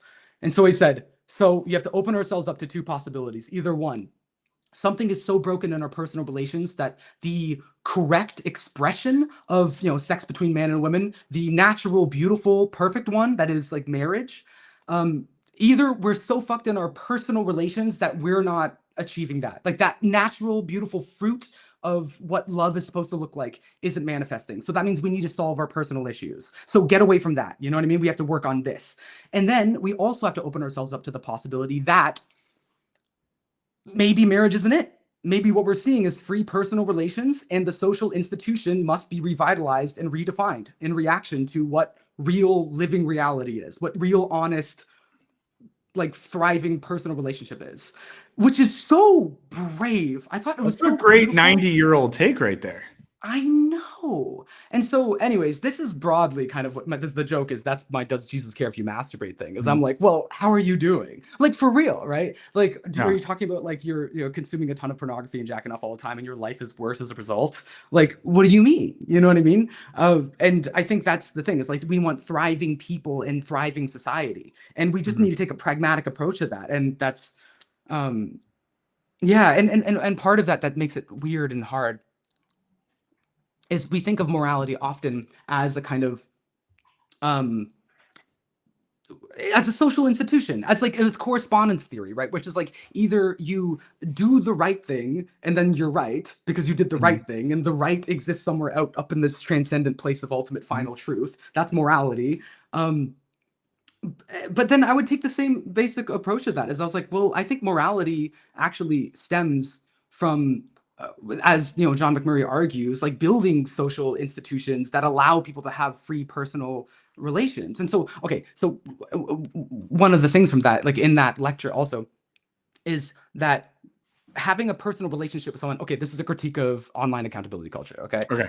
Something that I point out, and this is a little bit spicy. It's quite spicy, but Oh, I we want love you to just engage with it philosophically, like not even like I'm making a case for what's right or what's wrong, Yeah. right? But here's the example that I use, and I don't really know these people, but is Mila Kunis married to Ashton Kutcher? They are. I'm pretty sure they Okay. were. Yeah, they Okay. are. So you know that thing where they sent in that personal letter for their friend that was accused of sexual assault, Yeah, and then yeah. people blasted them for, again, the hypocrisy of building an institution that is freeing people from sexual slavery around the world, and then, you know, crossing the line because this, you know, you're like, oh, because it's your friend, you'll stick up for them. And they Mhm. wrote this letter of character recommendation. So people, and I'm saying this is this is just an interesting thing to note about the sort of rationality of online accountability culture, Mhm. is that you should have thrown your friends under the bus for the sake of adherence to an abstract, absolute moral law. And what I would offer is that having a personal relationship with somebody necessarily, actually kind of the feature, the defining feature of what personal relationship does is it loosens your allegiance to your former grasp of morality. Because if it was just all you, no personal relationships, then you could just dogmatically adhere to what you think is right. But we exist in communities, right? So when you have personal relationship, you start to not care so much if your friend like commits a crime or you're challenged in your morality. Like when someone has a kid that like, you know, you're anti-gay marriage and then you have a kid and turns out they're gay and people again rag on that, they'll mock that. But I'm like, no, your personal relationship revitalized your concept of morality because you saw what human flourishing looks like on this case to case basis. And so I just think like it is interesting that shape of like we hate hypocrisy, we hate Yeah. inconsistency, we hate when people make sort of moral exceptions due to personal relationships. We'll mock people for like, you know, hanging out with this group of people, so then you take on their morality. It's like you should have this rational and no, I don't know, it's a lot more difficult than that, you know. Yeah, I have thoughts on this. I want to give a quick shout out to our friend Aoife, who's in Australia, who normally doesn't get to pop into streams because I do them when people sleep in Australia. So shout out Aoife and late happy birthday. Yeah, good morning. But yeah, I know, I get what you're saying. So this is one of those things to me where we see sort of people's individual, personal, pragmatic philosophies or logic butt up against our performance of whatever the social ethic is that we're meant to have, right? Because almost every single person, and if you're going to tell me this isn't you, I think you're a liar, friends in the chat. I love you though.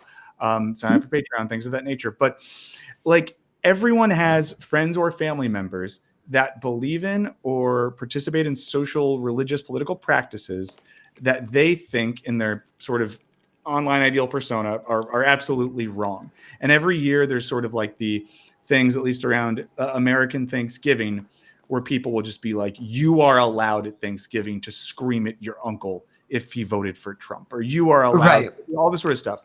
Sort of encouraging, and by the way, this is the hard part because a lot Yeah. of like this sort of I sometimes have a big like very pro-democracy argument that is like, you know, even I know that your audience is probably harder aligned, assumed left, and they're all my audience super soldiers. is that you saying that partially true, or are you like what do you mean? No, I think we're relatively diverse.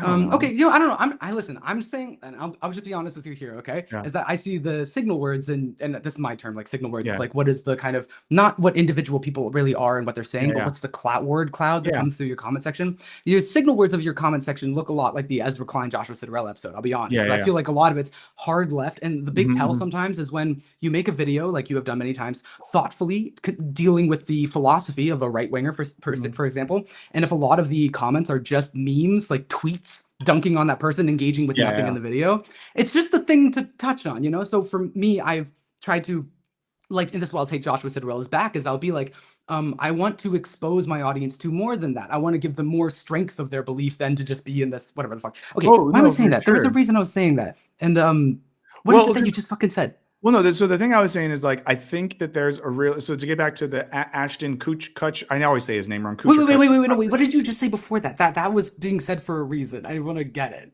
I was talking about the gap between our social morality and our performative ideal morality, how the way we act in person can be different than how we present online. I gave the example of how every year I see memes and posts around Thanksgiving that say like, you don't Thanksgiving have to do one. the emotional labor of talking to your relatives or something. So I'm broadly like you know, I'm here to kind of combat this sort of thoughtless damn CJ reading us for Phil. It is very funny watching. Sometimes I'll describe the thing and then I see the chat and people are doing the thing that I'm describing. It's a little bit funny. So I'm very, I think a left coalition, an online left coalition even needs way more like flexibility and dynamicism and like resilience than this. So I'll fight them on this, but here's the wonderful counterpoint that I think that contrapoints here's a contrapoint. Is like I basically there is also a point where you have to fight. Like I'm saying for arguing for democracy, but not in this limp way, like, oh, let people do everything and just endless permissibility. Sometimes you do have an enemy. So that is the counterpoint, and it's something to deal with. And I don't deal well with the problem of evil. I'm very much an Epicurean builder of Mhm. beauty. But again, it's just to analyze this instinct, like this ethic, isn't about the Thanksgiving thing, which is like it is good, like, and this is straight advocated for, especially on the internet. And I think honestly, I think of it honestly a little bit cult of authenticity, neoliberal, pathological production of self. I like in Byung-Chul Han's terms. I think it is a little bad because like you should consume only things you like. You should identify only with things you like. So if you're at a Thanksgiving dinner with your family and there's something that you don't like because someone politically disagrees with you, fucking cut them off because you're a consumer that should optimize your happiness in this world.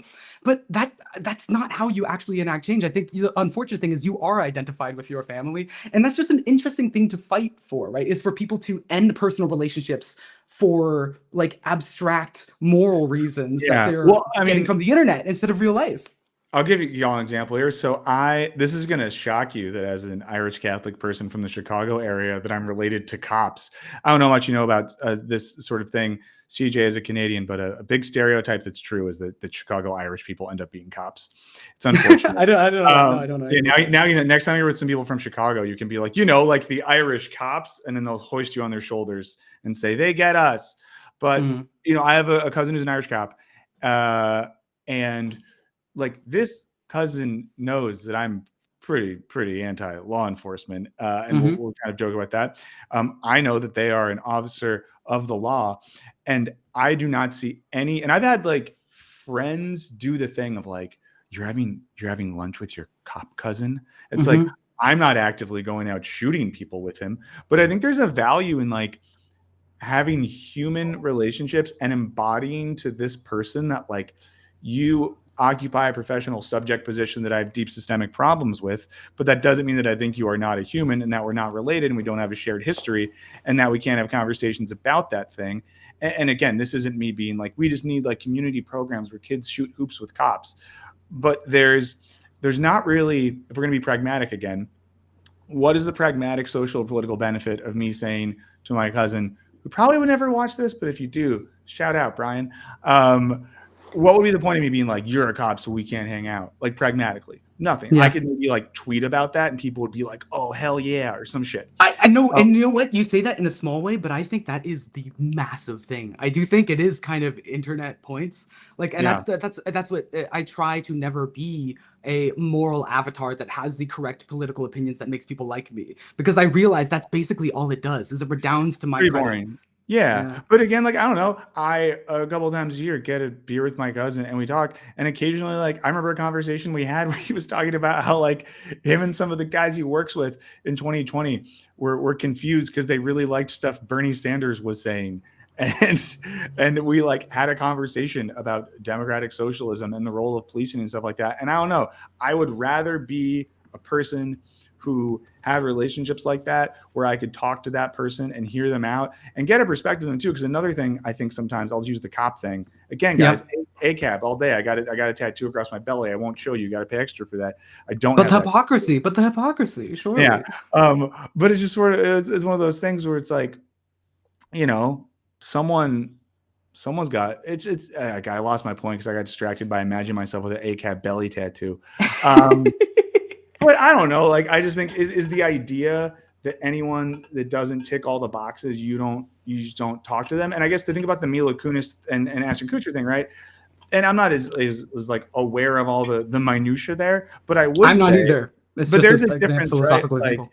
yeah, I guess there's a difference between sort of writing a letter to be like, our boy is accused of, and I think was found guilty of some dark shit, but there's been a good friend to us, or whatever it might be. There's a difference between that and them actively facilitating like sex trafficking or And something so to and that so nature. okay, In and the same here's the way, thing too, right? go ahead. And let me actually use it as a useful bouncing off point. So again, and this is the only detail that I know about the thing, because people will say whatever, but I know the thing was it was a character recommendation. And actually here, you know what? Let me make it really personal. This is really good actually. I was arrested once. I did a lot of drugs and I did some property damage. I don't remember this. Very Hell yeah. difficult thing that I See, went this through. audience will like that though. Now you won them back over. This group of anarcho psychopaths. I'm really good at winning people back over because I'm fucking cool.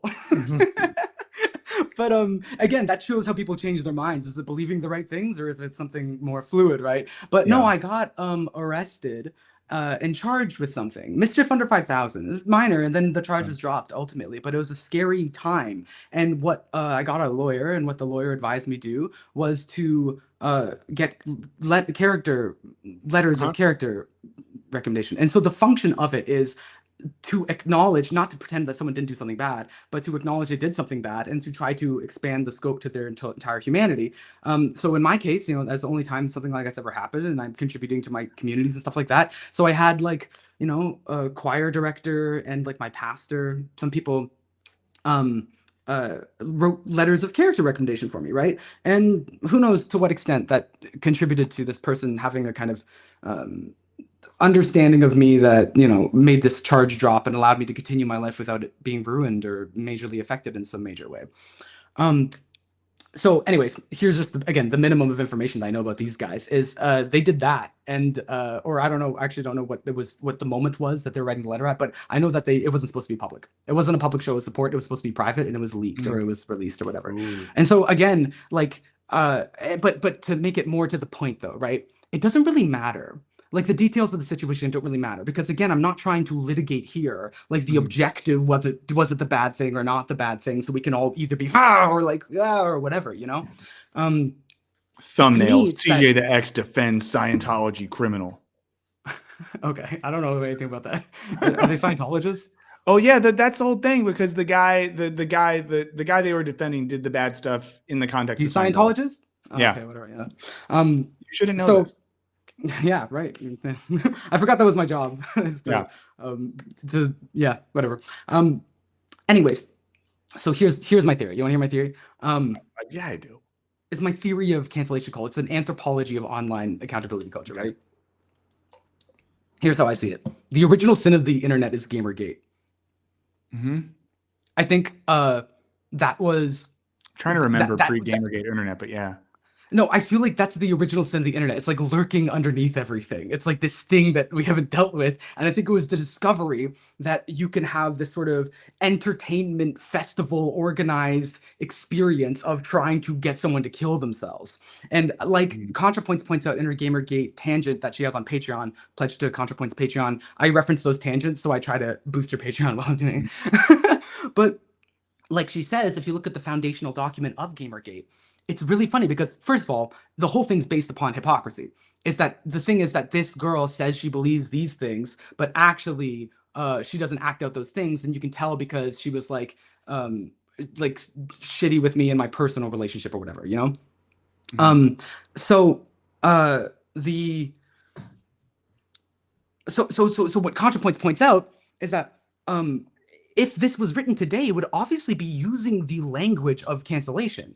It would be saying I was emotionally abused and this manipulative abuse. Like that's because I think what I feel happened is Me Too occurred. And this is a good thing, as we're having an accountability conversation, as in these things that my mother's generation used to just sweep under the rug, get over it, and just live through. Now we want to talk about them. That's wonderful. But how did we, again, organize socially to accomplish this accountability progress? Well, it was intuitively just on the internet.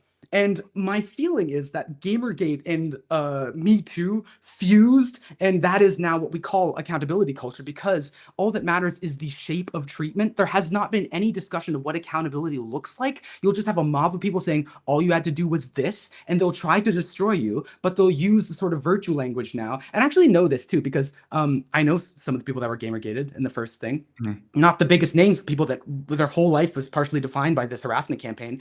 And Gamergate 2 started up recently, and I know those guys, and so they're coming for them again. But now it's different because they're coming with like this pulling up old tweets with like a slur in it. So it's like, why are they acting like they're the accountability people when they used to be like, we just want you to kill yourself? Well, because that limp kind of attempt at pretending that Gamergate was about like ethics and journalism has now blossomed into, we'll just use whatever language is available, because what matters is the shape of treatment once someone has entered into the bad territory. And so I think that's very I don't know. This is my anthropology of accountability Yeah. culture, and it's freaky because you can see this shape start to roll up because that's what happened with Aziz Ansari, right? It's like, well, now Yeah. we're doing this, and everyone's like, well, this is what we do, and no one sat down at any point to be like, what is accountability? What does it look like? And the hilarious thing is to speak to the hard left online crowd, is they're all like prison abolitionists too. Okay, so So this is what I was about to say. Yeah, it's making me think of the prison thing so much because accountability, at least shout out to the evangelical masturbation culture, and I'll tell you why. Because in that culture, at least the point was like, oh, if Philip jacks off, that's my best friend. We were on the app together in middle school. Shout out to Philip. But if my buddy Philip jacks off, and I get an email that's like Philip jacked off to stepmother porn or whatever, the goal isn't to be like you're out of the group, you're bad. The goal is I then call youth pastor Craig, real guy, and then we all meet up over coffee and we're like, hey, let's talk. What took you to this point? How is it making you feel? Do you want to be doing this? Whatever. A lot of problematic things going on there, but the end result of it was not the exclusion of the individual from the community, from community, but but bringing, accountability. yeah, exactly. And I think Accountability, that, that's the yeah, thing, and that's what blows my and mind is the notion of accountability is like that carceral ostracization from community is accountability. It's like you can't be accountable without a community. yes, That's and I part of the think, function of it. and I forget what book this. Oh, I've been listening to Chris Hayes's book, The Siren's Call, which is fine. Oh. It's actually pretty nice, and he has a nice voice, so it's a good audiobook. I've been listening to it on Mm. walks. And in that book, he talks a little about like early prison culture and the state penitentiary in Pennsylvania that had the panopticon, and the whole deal was to dehumanize people by isolating them. And all that to say is, we know that in prison terms, when we exclude, isolate, put the X over someone as a human, it's not good. It does not rehumanize a person. It further dehumanizes them and makes them less likely to be able to participate in society and community. On the other hand, we know that mechanisms that sort of use legal accountability as a means to rehabilitate, rehumanize, reintegrate in society are good. I mean, yeah, AFA brings up in the chat, I could never get on board with abolish the police, but also death penalty for people I don't like. And yeah, I think that's some of what happens. And I think that hypocrisy in some of those folks hating the one and liking the other is telling to an extent. So I like this. I like that theory. Well, here's the well, okay, so and then there's this also point that I also like because I think also the I call it the deserves it threshold, where a lot of time when people will critique accountability culture, online accountability culture, they'll be like, yeah, about people above the deserves it threshold, like Aziz Ansari or like Lindsay Ellis, because that was an overreach, right? But I always think I want to make sure people go way deeper, and I'm like, no, below the deserves it threshold, people that deserve it actually do bad things. You have to live with them too, as that's part of your society. You're not eradicating them. It's not going to work, and it hasn't worked because people have only gotten sick of the accountability culture thing, right? Yeah. So I'm also interested in formalizing or proposing a formalized process for the below the deserves it threshold, because that's also part of your fucking society. And then to bounce it back, I was and again, this is where I'm talking about big tent stuff, right? So it's like, and let me call it a chatter if you don't mind. It was someone from a ways back, but I thought it was very telling. It was when I mentioned that my one friend is going through like a Jordan Peterson phase. They said, cut them out, red flags. Yeah. And I was like, what the fuck do you know about me and my relationships? Oh my God, what do you know about this person? Like, again, like, I was gonna say like, no offense, but actually shame on you. But like, here's the flip side though, right? Is like, I'm the kind of person that is really passionate about these things. But then I was having dinner with Rain Fisher Kwan, actually. Do you know who that is? No. I just nodded because I felt like I was supposed to. She's just more of a radical feminist. She's a writer on Substack, cool. and it's just a friend. And girl. we wrestle with this stuff. And so what I'm saying is like, I'm here doing this work, right? I don't think that means everyone has to be like this. I'm happy having my safe spaces and like leftist spaces and stuff like that. The whole critique is there should be more than one big room. We should have different rooms for different things. And so here's the value again of community and of relationship challenging you. I went out for dinner with this person. I'm talking a bit about the lecture and the stuff. And And then their response is like, and what of the suffering? Because she's a radical feminist, right? So then I'm getting the pushback from someone I trust. And I'm like, well, great. Like this is what we need. You know what I mean? It's Yeah. like a room where like, those two people can like sharpen those ideas. And so that doesn't look like having spat fights on Twitter and becoming identified with those positions in the attention economy. And then, you know what I mean? Like being like toys that people are playing with. That's insane. It's motivated by the incentives of social media. Mhm. And like, it's not conducive to any sort of functioning, strong society ever. Like, you need to have those conversations in rooms where it's safe to do that, And, Yeah. anyways, All right. all that and a I like bag this. of I like this. soda. I'm gonna wind us down only because I want to leave some meat on the conversational bone, so we don't get all here. Also, I told earlier, I don't know if you are friends with this person. You should be, but our bud Kat Abu Ghazaleh, who's running for Ah, Congress in Illinois, yes. she's doing I've been virtual following that. office hours. Yeah, she asked me to pop in to her virtual office hours things in a bit. So as a proud son of the state of Illinois, I want to go support that in a few. But honestly, to be vulnerable or just to be very earnest, this is so Yeah. great. I really appreciate you taking the time to talk for this long, and it's nice. It's one of the talking to you is great because I know that later today I'm going to be like, oh, and this, oh, but I didn't agree with that, but I do agree with this, but I would come back because that's the way my brain works. But I really, really appreciate it. Here's what I want to tell people to do. I think everyone should really check out also too, because it doesn't take that much of your time to check it out. The Sobermore EP from, I don't know, someone called CJ the X. It's on the Spotify, it's on the YouTube, it's on the places. Obviously I really enjoyed the John Dewey shout out, but I think in general it's really cool. And I like the eclecticism of it. And it really annoyed me when like you're rapping. I'm like, oh, they rap good. And you start singing. I'm like, oh, they sing good too. Jesus fucking Christ. So next time we talk, I need you to prepare a list of 5 things that you're bad at. Okay. Yeah, easy. Yeah, I'll do that. I then- actually will. Next time we'll start it with that.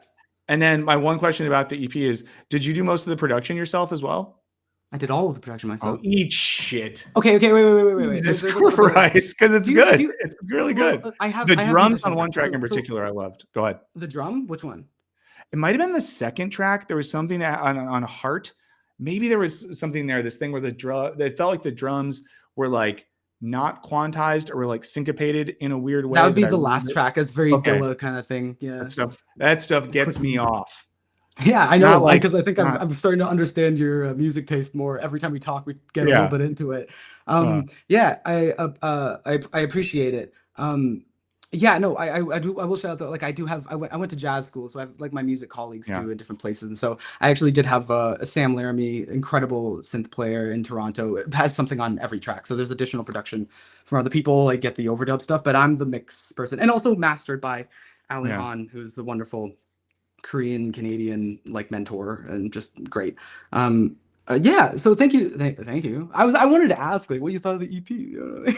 Oh, I genuinely liked it. I'll send you my detailed thoughts on it later. Let's But talk again and then another time, we should but- do a thing where next time we talk, let's have a chunk where we're only allowed to talk about music. Yeah, we need to enforce it because We like need to have a clearly music want stream to. and there should be like penalties where we each have like electronic devices attached to us, and if we veer, people in the chat can like super chat and it'll electrically shock us as a mechanism of punishment for not talking. That's about pretty good. I think we could maybe do something. We could maybe realistically do something. We could get like just instigate again like a social culture in the chat. That's like remember guys, every half hour you go talk about music. Yeah. And then I have not heard you mention West Side Gun in over 11 minutes. What am I paying you for? I want to hear you be like do. So CJ, there's this one thing that Okay, I just want to tell you one more thing. I think I probably already tell you this, like the Reddit comment thing about West Side Gun. I already told you that, I think. tell me again. It's like it's like a random Reddit thread on like hip hop heads that like I texted to my to my other friend that like we talk about rap stuff, and it was just someone doing like fake West Side Gun lyrics, and it was like I walk around with my shoes tied, sold crack to a fiend, look like Phoebe Bridgers. Oh, it's so good. I feel jacked up now. Jokes I can't tell anybody. No one gives a fuck. Yeah. Well, everyone, all of you probably subscribe to CJ. If you don't, there's the link there. Is Patreon, support CJ that way, and then there's a link at least to the YouTube version of the EP. But listen to it wherever you listen to music, and then Yeah, if you can are buy it direct on my website. Too, buy it with if buy it people with ask for money. Bandcamp. Buy it with money. And then if you are in cities like Edinburgh, Dublin, London, Liverpool, Canada, which is a place, all these places, Toronto, Vancouver, Vancouver, all of it. Go watch. I do it because I can't. I'm jealous. I really want to see one of these. So if you're ever out this way, I want to see it. But go see CJ. So I can't. If you're in one of those cities and you're like, oh, I want to go, I can't afford it, I'll buy at least one person a ticket. So hit me up. I mean, very genuinely. If you're in those cities and you're like, oh, mate, I'm skint, then let me know and I'll shoot you some quid on the telly. And then you can go have a pint of lager and a packet of crisps and watch CJ. Sounds awesome. Spitfire. Yeah. Hey, Yeah. and like have fun with Kat. I'm really I'm inspired by what she's doing because obviously a lot Yeah, of it's cool. what I care about is using the internet, like harnessing Yeah. it to do real world shit. So I think it's really Like cool what she's actually doing and it. It's following crazy. closely. It's crazy. Yeah. Okay, I'm gonna text you later today to set Yep. up a business chat time. Absolute All right. pleasure. Later. Until Have a next great time, one, CJ. Michael. Have a great one, chat. Nice seeing everyone. Bye.